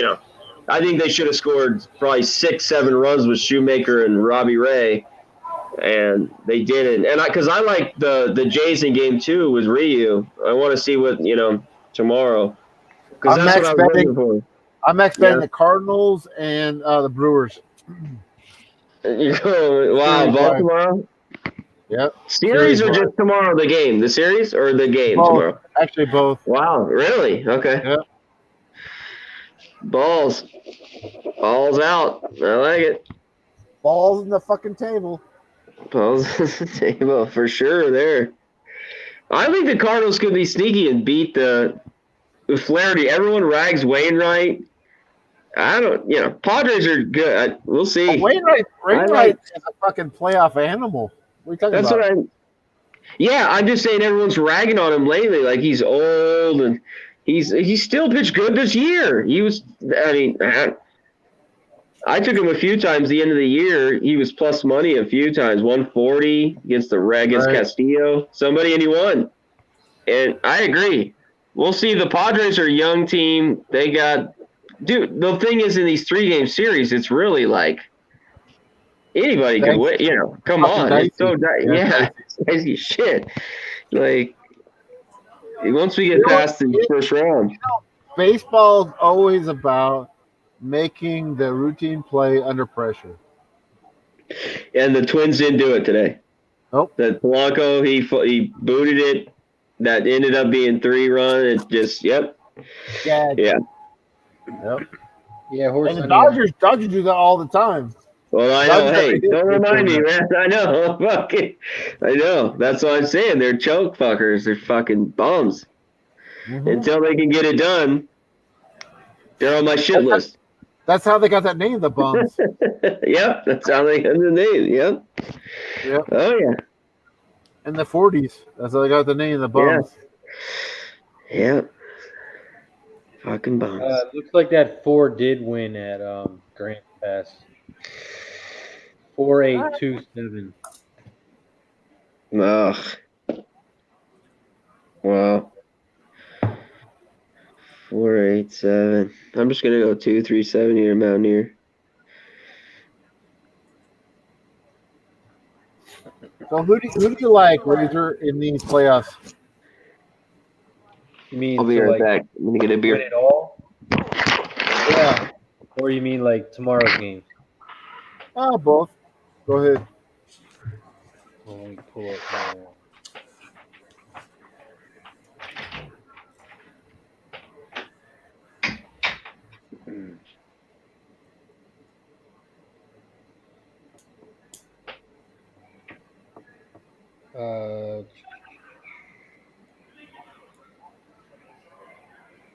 my, I was looking at Oakland tomorrow. Mm-hmm. Who's it? I had one more, I think. I was looking at a total. But I was looking at the Minnesota total, but I don't know who's pitching for Houston yet. Do they know who's pitching yet? I haven't looked it up yet, so I'll look it up. Let's see.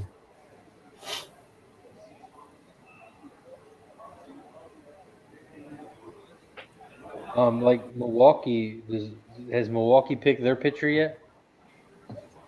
I thought it was Woodhouse. Oh, okay. I thought. Let's see. It's funny because the offshore books have listed pitchers, but the Vegas books don't. Yeah. Looking at Cincinnati tomorrow too.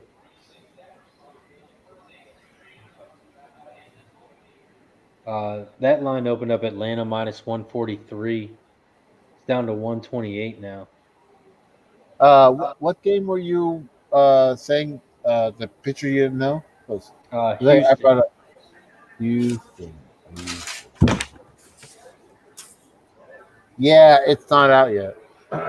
Sorry. I'm like, Houston doesn't have. Like, it has Atlanta Freed versus Bauer. And then the Cubs, Hendricks versus Alcantara.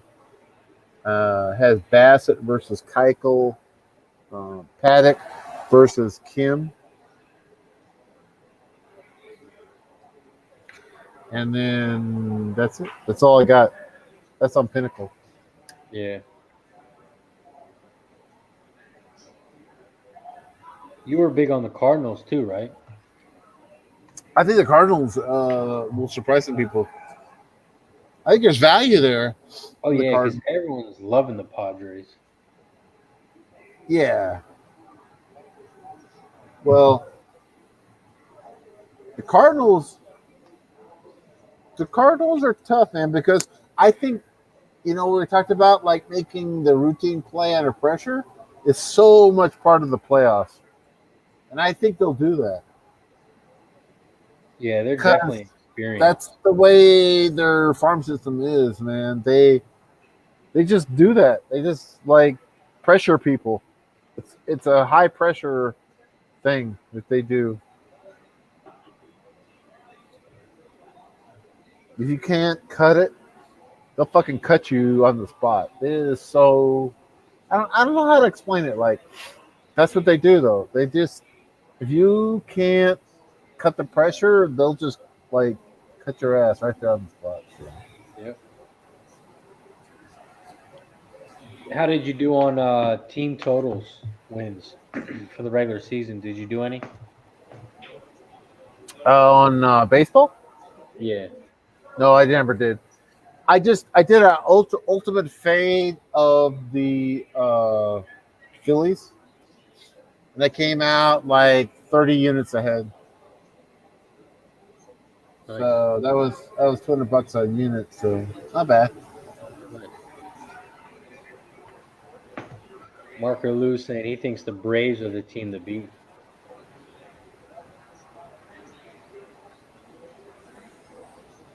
You know what?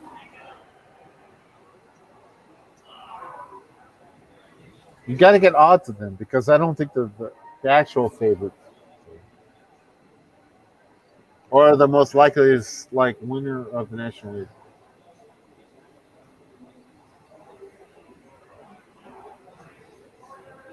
I would say the National League is really like wide open. You know? Oh yeah, definitely.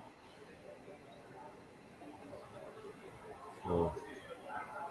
What do you think about the NBA Finals? Because I would say like the Dodgers are not even in the equation to me. Like I would just like chuck them out because I just don't believe in the Dodgers. I think Dodgers are just like phony as shit. You know what I mean? So I think there's value there. And I won't say like what Marco Lou is saying is wrong to take the Braves.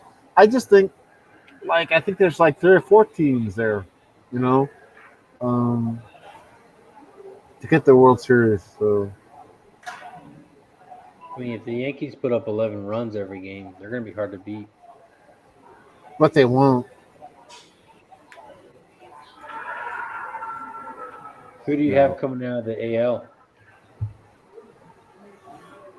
Whoo! That's very interesting because I would say Tampa.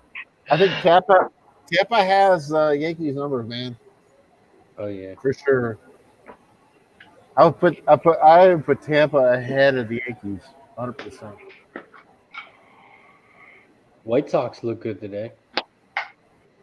Yeah, White Sox, but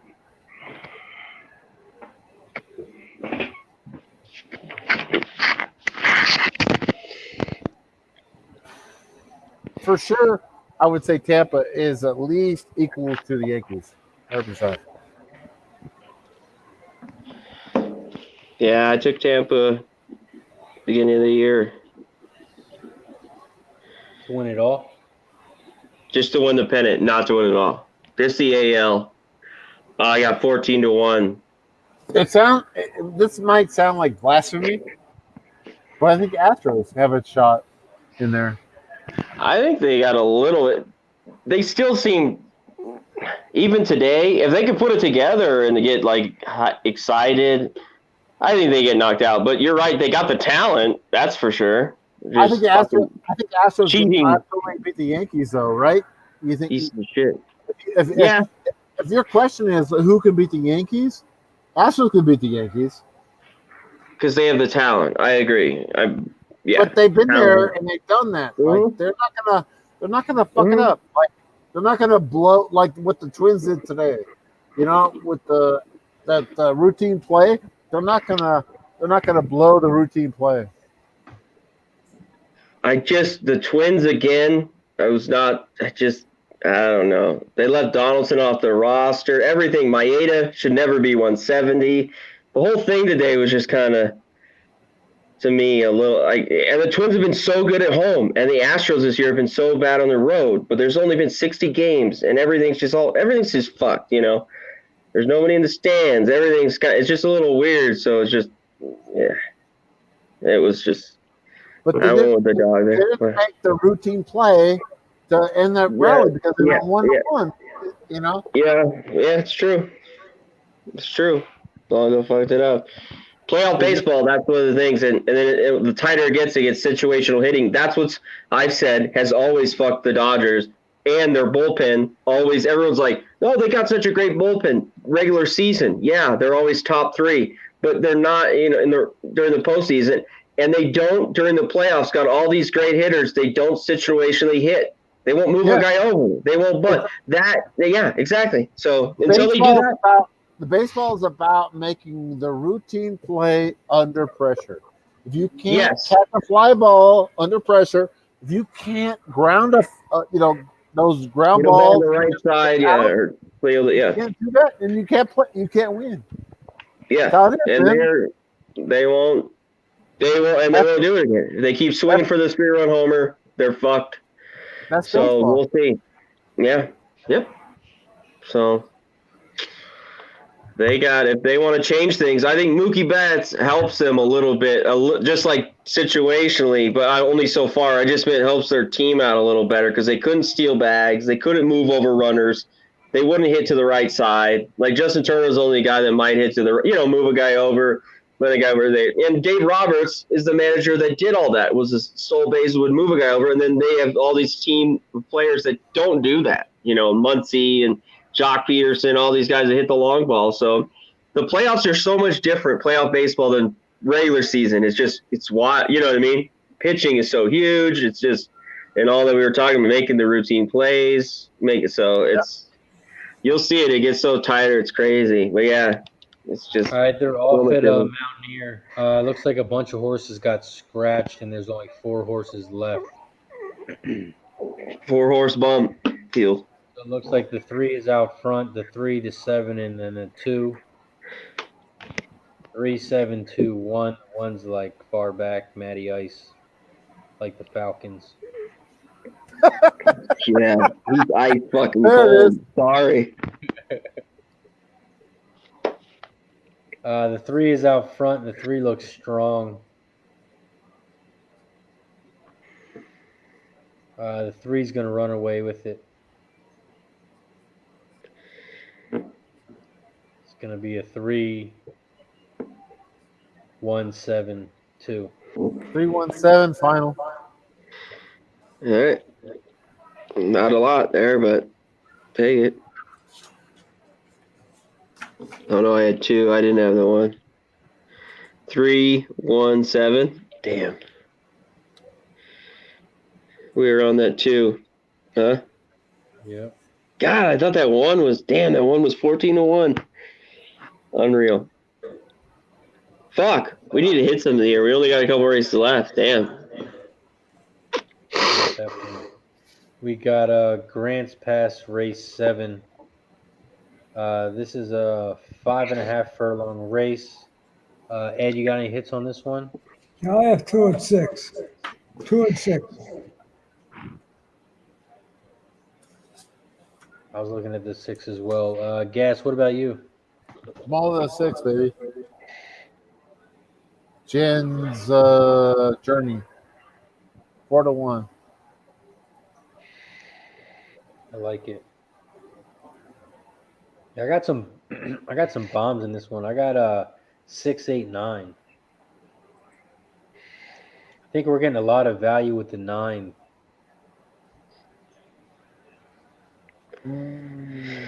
Yeah. I like the 7 a little bit too.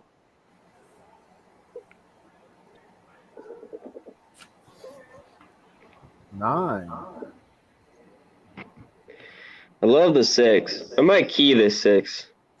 Yeah, I like the 6 a lot too. Maybe I'll throw the 7. Yeah, the 6 for sure.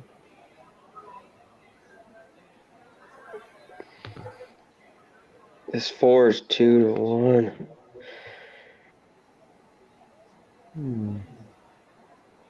Yeah, Temple Knights. Yeah, I like the 3 a little bit. I like the 2 a little bit. Yeah. Yep. I like that 3 too. At least to be 3. Yeah. Being running 7, 8 times. Problem with the 3 has no speed.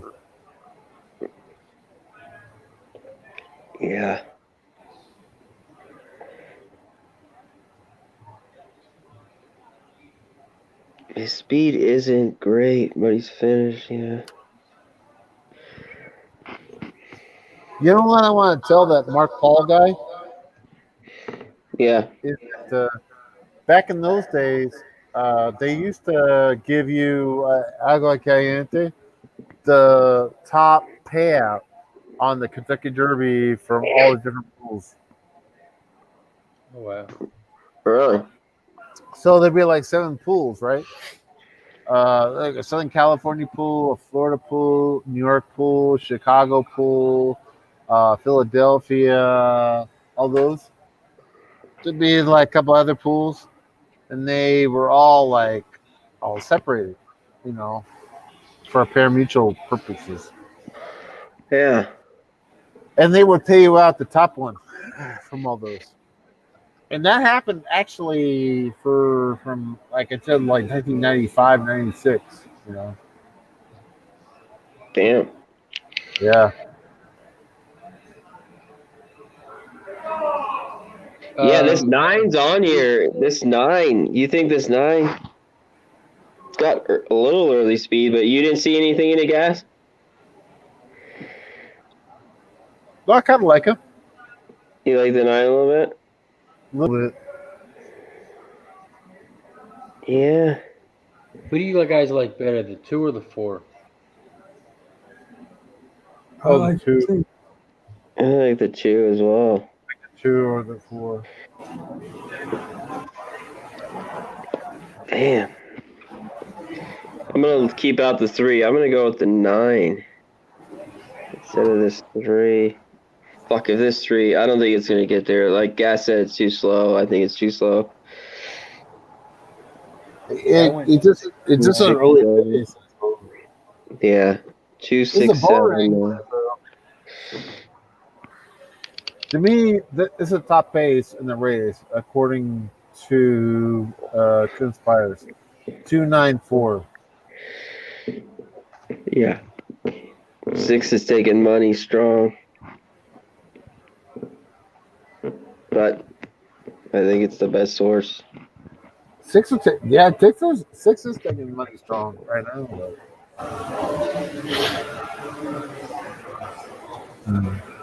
And quick shout out to everyone watching the show Tuesday night. It's almost 10 o'clock. We got some horse racing going on. We're watching the MLB playoffs as well. If you can slam that like button, press the share button, bring your friends in here. Just so you guys know, we're here every Tuesday and Thursday night.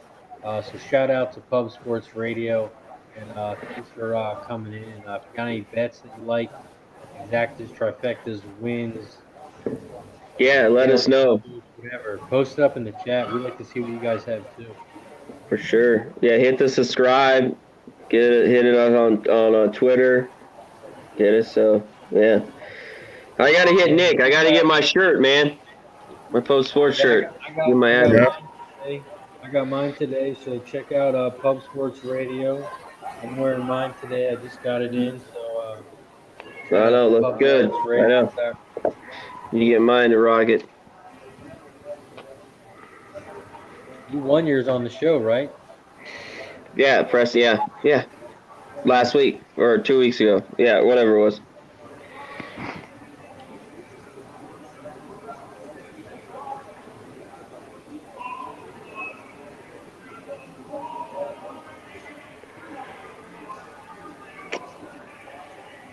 Two, 6, 7. All right, and then after Grants, we got Mountaineer, but we still got some time. We got about 12 minutes.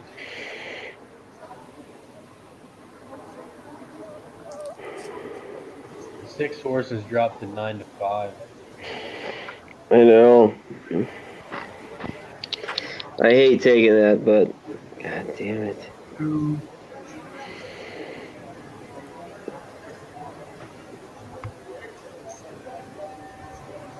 What do you got, Razor, again?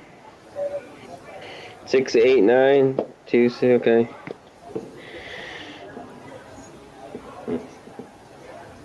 I'm worried about the 4, where I don't have the 4, no one has the 4, 4 comes in.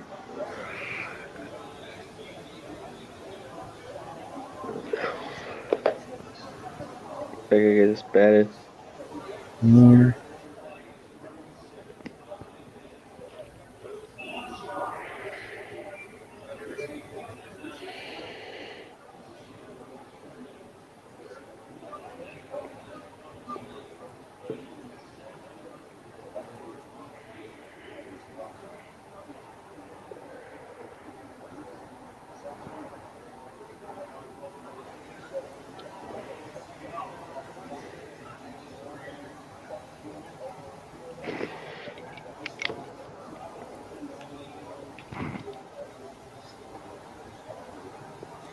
Damn. This race is open. It's got me all fucked up.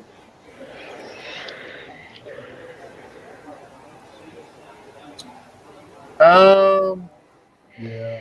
Well, it's kind of a pig race. Yeah.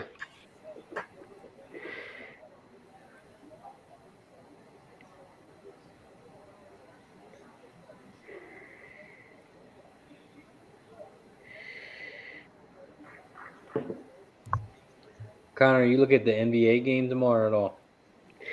I haven't really. I know it's 5. I looked just a glance at it. It's 5. What's the total? Well, I got 4.5 and 217.5.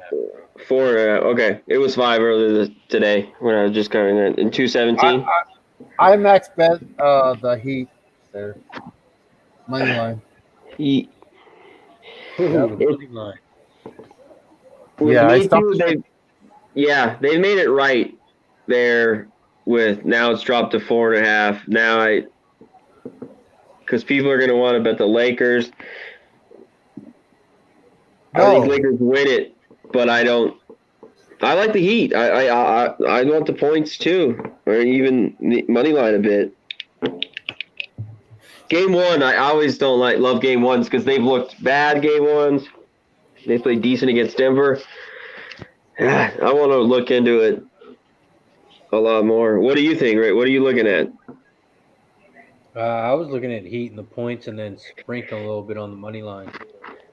Yeah, can't go wrong. I did that with Heat to win it in the game 6. Same thing. I took them to plus 3.5. I didn't mess with the total, but I took some on the money line with them too, and they won. I think the series is good. I think it goes 6 or 7. He could pull it off. I think Lakers win it though, but God, it's going to be good. And I think if you can get points, you should take them. If you can't, if you're gonna, you know what I mean. If it's getting to 5, 4, you know what I mean. Yeah. And I'm a Lakers fan, but I don't have no problem betting on them. I mean, that's my team, but I'll fade them all the way. I took the Nuggets all those games. You know what I mean? Right. And they covered. So I told you I max bet the Heat. Yeah, I don't blame you. I think I'd take it too. You took the money line. Just money line. I money line that shit. Yeah. What'd you get? 130, 140. I got 225. How'd you get 225? When it came out. That's what it was. For is that what it was? Oh, no. I'm gonna see what is it right now? It's got to be If you need a book, check out mybookie. It's plus 190 right now. And use promo code PubSports. Let me check mine. Mybookie.ag right now has Miami Heat plus 165. Ooh, that is high. Okay. That's higher than what they would run. Yeah, because with the Celtics, they were plus 140 in Game 6. That's what I got. And it was 3.5. That's pretty good price.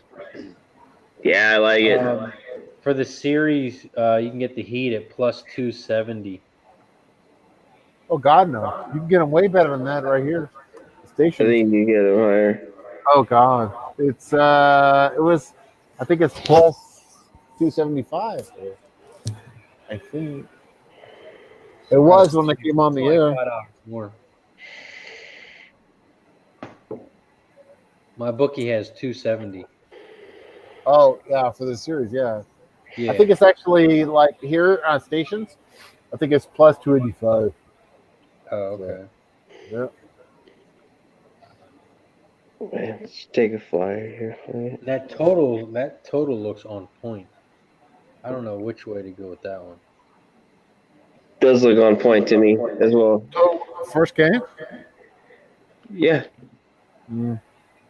You think you go over? I mean, the Heat play a little bit. Oh my God, the Lakers are notorious for like sleeping through the first game. So That's where I'm. Yeah. So I agree with your Heat. I agree with the points. That's where I'm gonna go lean to too.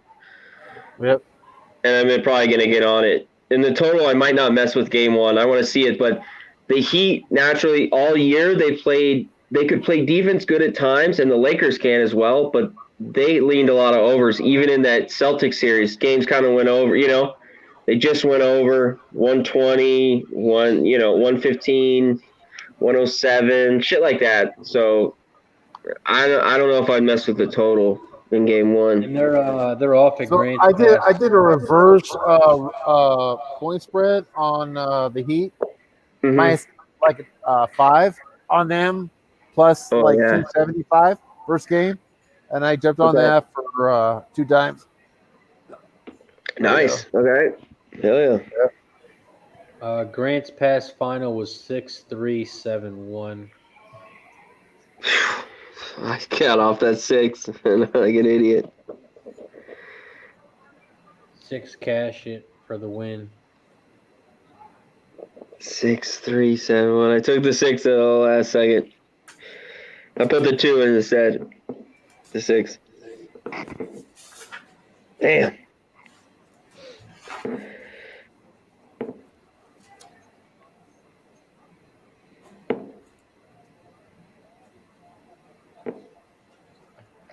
So then we got Mountaineer race 9, the final race of Mountaineer. Ed, what did you have on Mountaineer? I had the 10. That's the one I had. 10? Yeah. Okay. Yeah. Oh, I got 2. You're on the 10 as well, Gas? Yes. You have any other horses with it or just the 10? Let's see.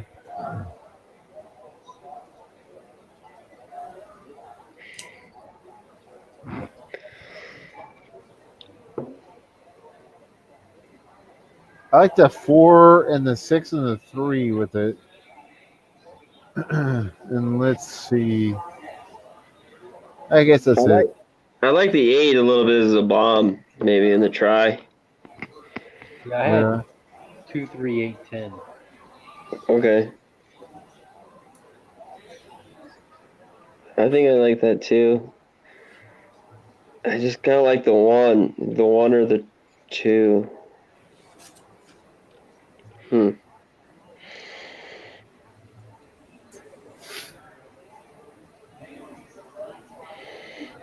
The track's still pretty sloppy there. My thing is, Yeah.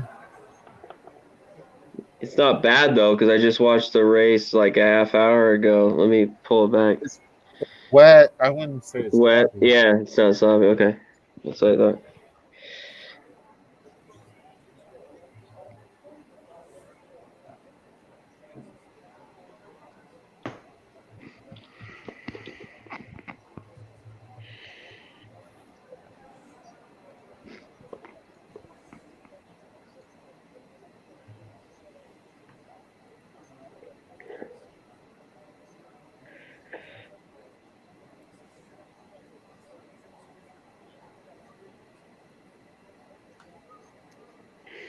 Oh, there you go.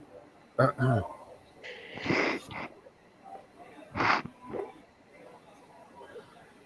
right, so we got 1 minute until Mountaineer's last race.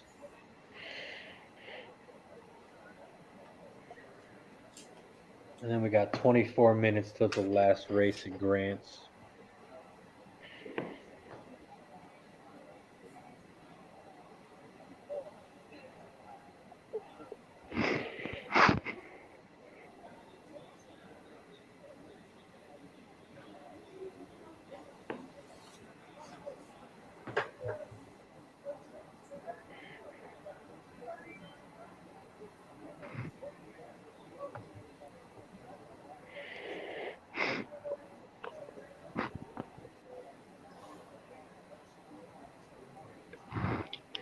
Damn. 1, 3, 4, 8. This race is pretty open.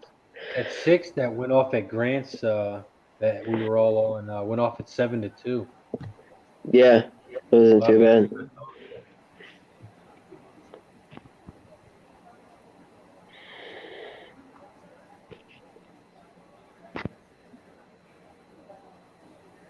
All right, so we got 1 minute until Mountaineer.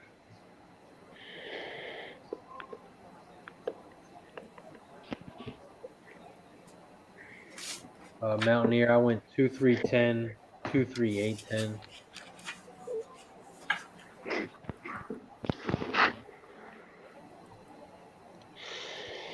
Preston saying he's not sure where I'm getting 2014 vibes from this Heat team. They just seemed like they're on a mission. And yes, Razor, the Packers beat the Saints. You're damn right they beat the Saints. Go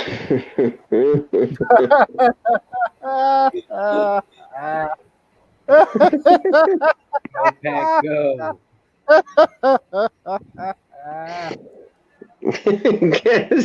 Loving it. Come on, man. That's like it's a cripple shoot. Yeah. Like I thought I was triple shoot. Like I would say that. Like I wish I would have been on the show last week because I would have said that. Oh my God, Drew Brees is a cripple. I mean, come on now. He can't throw past his fucking nose anymore, man. That guy's done. He does look rough. That's why they signed Hill, I think. Maybe that's why. Come on, man, Drew Brees. That's a tough place to go in and play, but like we're talking about Heat, dude, passes, like, money line. I just want to say, how far is Drew Brees' completed pass this season? It's got to be like four yards, right? Yeah, I just say. He's the perfect, and with Michael Thomas, it kind of works because he's so gets those passes. Like when he's out of that offense, he can't do anything. He can't throw the ball 4 yards. I know. So that and Michael Thomas isn't a deep threat. He's like the ultimate. Like, come on now. I know. He's got to be able to push it down the field. If not, they're fucked. He physically can't throw the ball like 20 yards. He physically can't. Hey, in all father time, it's true. He's at 40, whatever he is, 42 or 40. He's Hall of Fame, but I would tell you this though. Father Time's undefeated. Yeah, I know. My dad says so. Yep, it's true. The term's true. It really is. Yep. And you're starting to see it in Brady. He's getting by, kind of. And Breeze, they got a good team. They got a good team around them. They got a decent. Their defense doesn't look great, but I think this Saints defense is better than what it showed lately. But still, they got work to do. Last year, they kind of started out like that, and their defense got better. But, yeah. Oof. All right, they're off in Mountaineer. Looks like the 5 and the 6 are out front, but 2's on the inside, right with them, and then the 9 as well. Looks like they're 5 across, but the 5 is out front. A 5. The 5 is still out front. 5 to 6, and it looks like who's that on the outside? The 9 is on the outside. 9 is on the outside, strong, came all the way to the front. Here comes the 10 on the outside as well. 5's on the inside, 9's in the middle. 10's trying to come strong on the outside. The 9 is still out front. Here we go. Let's fucking get this. Yeah! Woo! Make his move, and the 10 is running away. All right. Hey, Bella. Good work. I faded it. We're doing 7 to 5. 10, 9, 5. 10, 9, 5. Captain Annie. Hey, Bella. And to Kulo. 10 cash is easy. Yeah.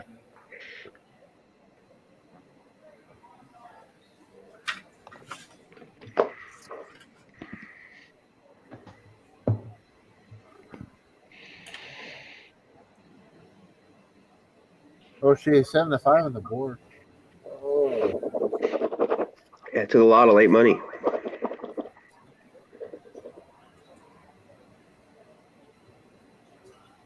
I had a 5 to 2 on Betfair. Very good. Yeah, that's good. That's real good. Winner's a winner, but I got more excited about a 5 to 2 than you guys did about 7 to 5. Yeah. You know? That was weird because he was 3 to 1 when he went out the gate. Yep. Well, people knew, whoever's running, you guys got those things there. Betting big, really late. You know what I mean? Like putting all that money in real late, which makes sense. So it went from 3 to 1, 4 to 1, 7 to 5 within 30 seconds, probably, or a minute. Probably like 10 seconds. Yeah, okay, there you go. I was giving it too much time, yeah. That's a nice exacta, though. That's 100% hittable exacta, though. 10-9, bro. It was large. Yeah. I wish I would. You know what? I wish I would spent less time jibber jabbering with you guys and betting an exacta. No offense. Sorry, guys. No offense. Sorry. Get your exact on then. We got time for the lot. We got time for the lot. You did a 10 all. I thought you were 10 all. Fucking exacta. K Reed 10 all. Yeah.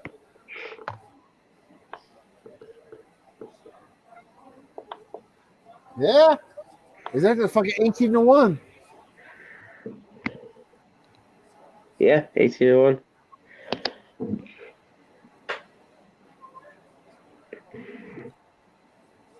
Yeah, it's gonna be a fun game. Broncos and the Jets Thursday night. Oh, blast! Fucking blast! Who's starting? I'll get drunk for like 2 in the afternoon. That one. The Broncos are starting Brett Ripken. What's his name? From the Redskins. Is that his son or his nephew? Nephew. Rippin. Yeah, his nephew from when he won the Super Bowl in '91. Yeah, Mark Rippon. Yeah, I started him over Driscoll. Driscoll looked decent in that Bronco game, but not. They're gonna play that game on Cartoon Network. I heard.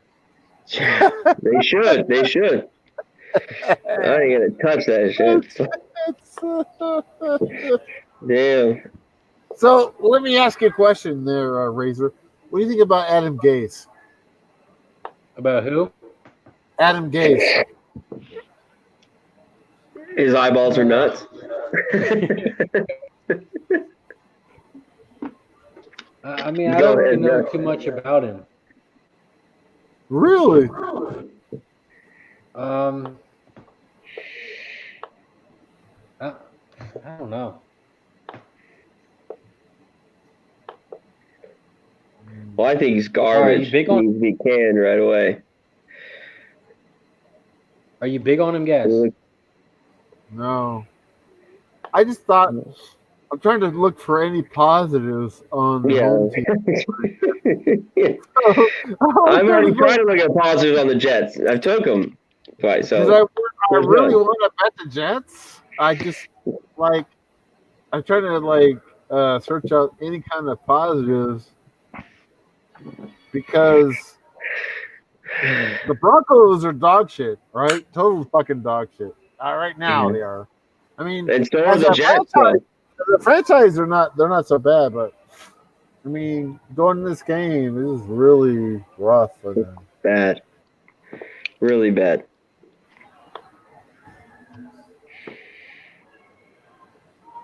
Yeah, line Well, this opened up was at the game. This was the game here, guys. We were talking about all year. When was Bieber gonna finally kind of get touched big? And it was tonight. What a time to do it! And I fucking took the under. One loss. Fuck. You know, because he got hit another game. I think he gave up 3 or 4. But and I don't know what he gave up finally, but it was 4 before they took him out, and maybe it was more because he had runners on base. But he finally got touched. You know, 'cause it's such a small sample size. It was just, he dominated. I mean, he won the Triple Crown for pitching in the AL, and tonight was it. Yeah, what did he give up? 5 earned, 6 earned. All year I was waiting for. You gotta have one bad start. It's just, you know what I mean. 4 and 2/3, 9 hits, 7 earned. So he had all those runners on at the end. Yep. 2 walks, 7 Ks. There it is. You got hammer him. Yep. There's his shit outing. All right, so it looks like we got one last race before we end it. We got Grants Pass race 8. Ed, you got any you're right. hits on that?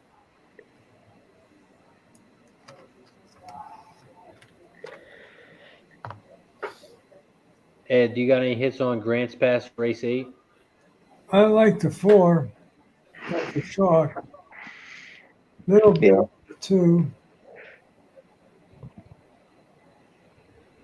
Maybe a little bit on the 6. Yeah, I like the 2 a little bit.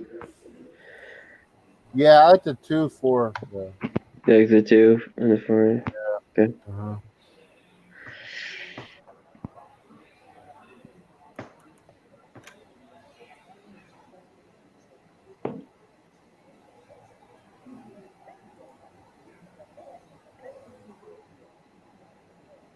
Two's got a long layoff, 211 days. It does. I like the 8 speed.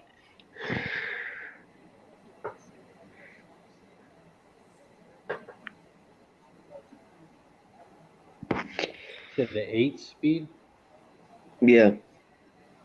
As a in the try, the bomb here. Do you think there's one better? Well, TVG's not. I like that too. TVG showing the 8-horse second to last in high speed. Look at Twin Spires. I'll look at TVG right now. I just want to ask you a question, Connor. It's different. Yep. We can get a second here. Yeah, go ahead. So, what was the deal of firing Doc Rivers? He needed to go. What do you mean? From the Clippers? Yeah. He needed to go before it's all the players. This year's so weird with Paul George. They did the whole thing, but I don't know who are you going to bring in that's better. Is that what you're asking? Well, that's my first thought, because whenever you fire a guy that's an icon, right? I mean, who is the other guy that you have in mind, right? As a franchise. I agree. I don't think he's so much as an icon, but he's a good coach. He won a championship.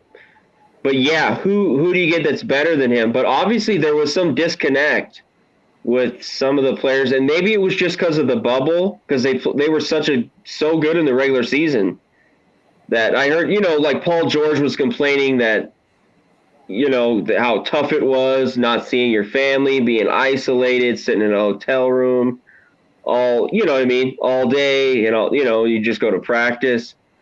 So, yeah, but who do they bring in? I agree. I mean, who are you going to get right now? Who's a coach with a name, unless you get a no-name guy that is an upstart that would want to do it? Yeah, that one's weird. I think Doc Rivers was kind of just ready to go, too, because he knew they just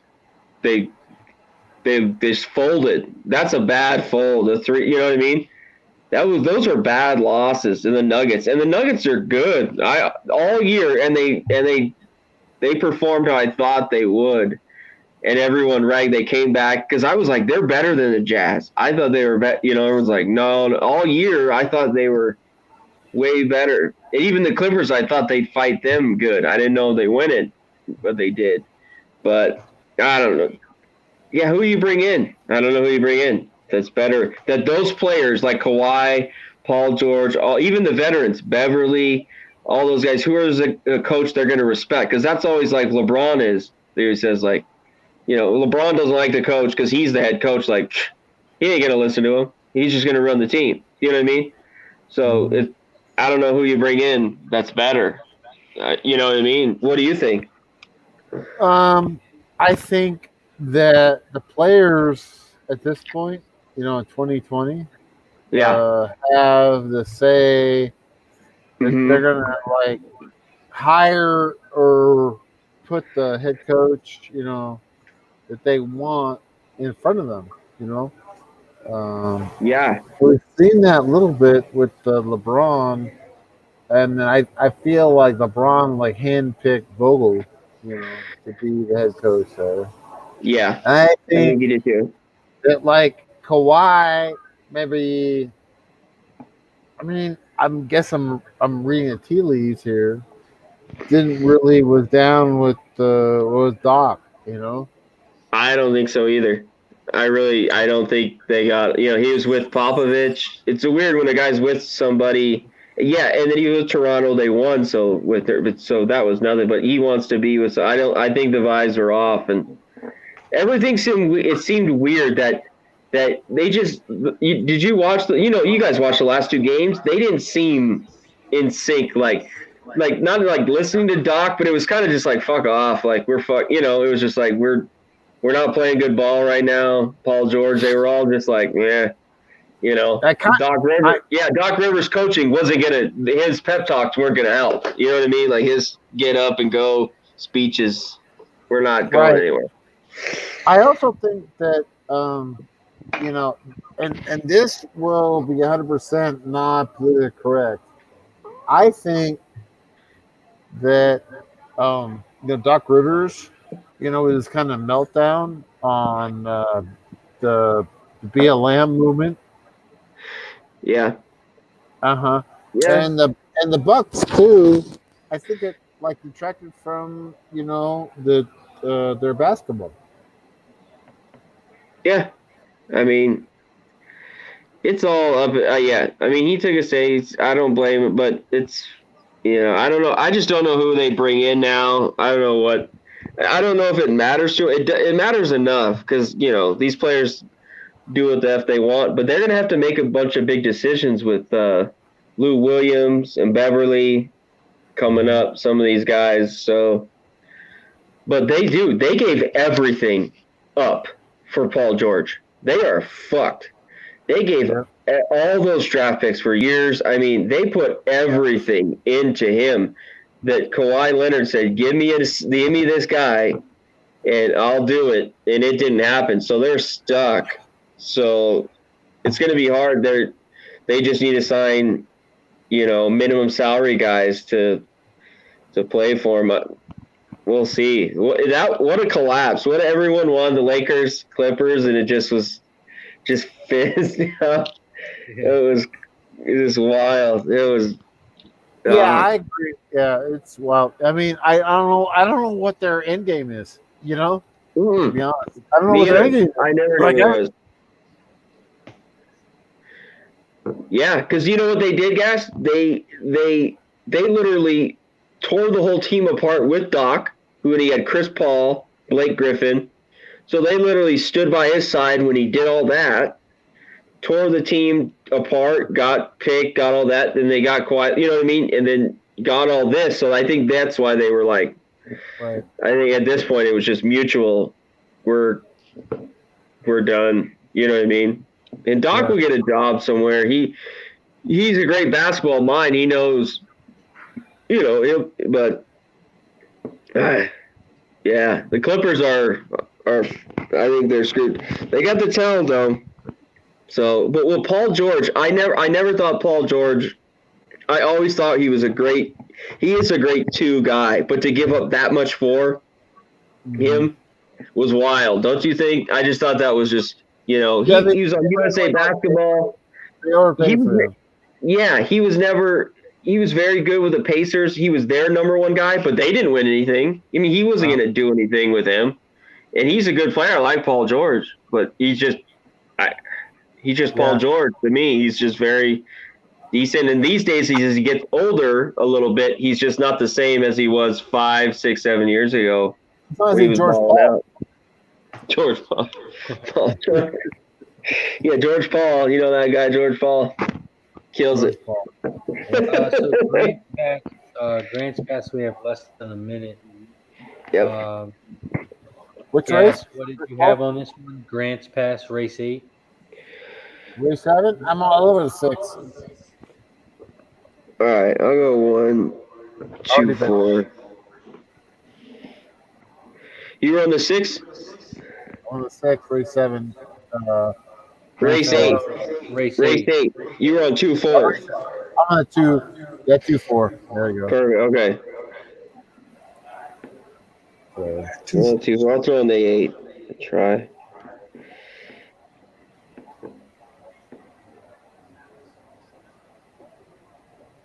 Yeah, Paul George when he hit the side of the backboard. Preston, yeah.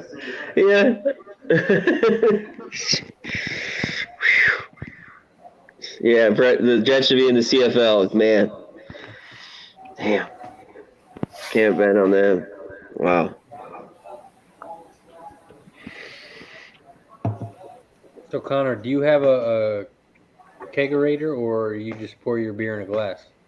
I just pour my beers usually in a glass.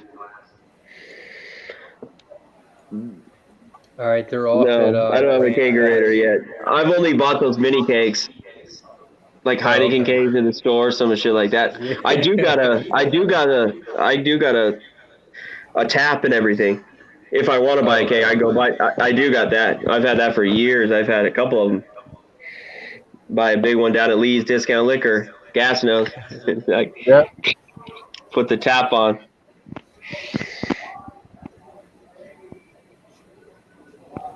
All right, they passed the finish line for the first time. The 5 is out front, the 5 and the 8. Come on, give me one here. Way far outside. Shit. The 5 is still out front. The 6 went far outside, but he's still making his move from the far outside and trying to pass everyone. Here comes that 4. 4 is flying by everyone. Makes his move to the front. The 4, 5. 5. 4 is up by about 4 horse lengths. The 4 is gone. No one's going to catch the 4.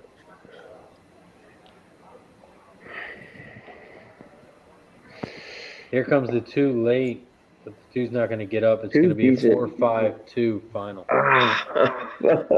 Oh, damn! That 2 was decent. 15-1.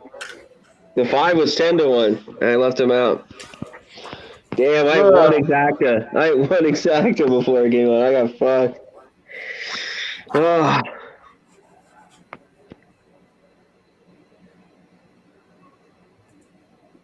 Did you have the 5 Razor? Yeah. No. Nah. Damn.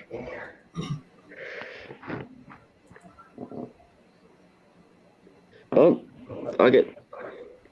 All right, guys. Well, it looks like that was the last race of the night. So thanks for joining us. Shout out to Pub Sports Radio for hosting the show as always. Make sure you press the like button down there. Press subscribe. Get notified every time we go live. Of course, you guys know we do the horses every Tuesday and Thursday. We'll be live this Thursday at 7 p.m.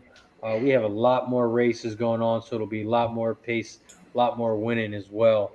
Before we head out, Gash, you got anything to say to the chat? Yeah, we'll be back on Saturday, right? Not only Thursday, but we'll be back Saturday for Preakness, right? Yes, sir. I think, right? And I will put out some Twitter pics on Friday for sure. For Keeneland opening day, we have Black Eye Susans on Friday too, and then Yeah. I'll try to put out some baseball picks too, which I am high percentage, but we'll see. Sure. Nice. You guys can find Gas Station on Twitter at Soccer SUX. Soccer SUX on Twitter. Connor, how about you? Where can they find you? And you got anything for the chat? Just a Connor Mac picks, and dude, every week these are like our family here. It's same guys normally, always here. You guys are the shit in the chat. You know, you can run it down. Marco, Lou, Props, Andre, everybody. We got Simon L in here. All the guys that are always in the chat here. Spence, of course. Yeah, everybody. You guys are the shit. So that's why we always come back and love doing it. It's a blast, even though tonight wasn't good. But the last few times have been really good. So for me, but tonight I took it a little on the chin.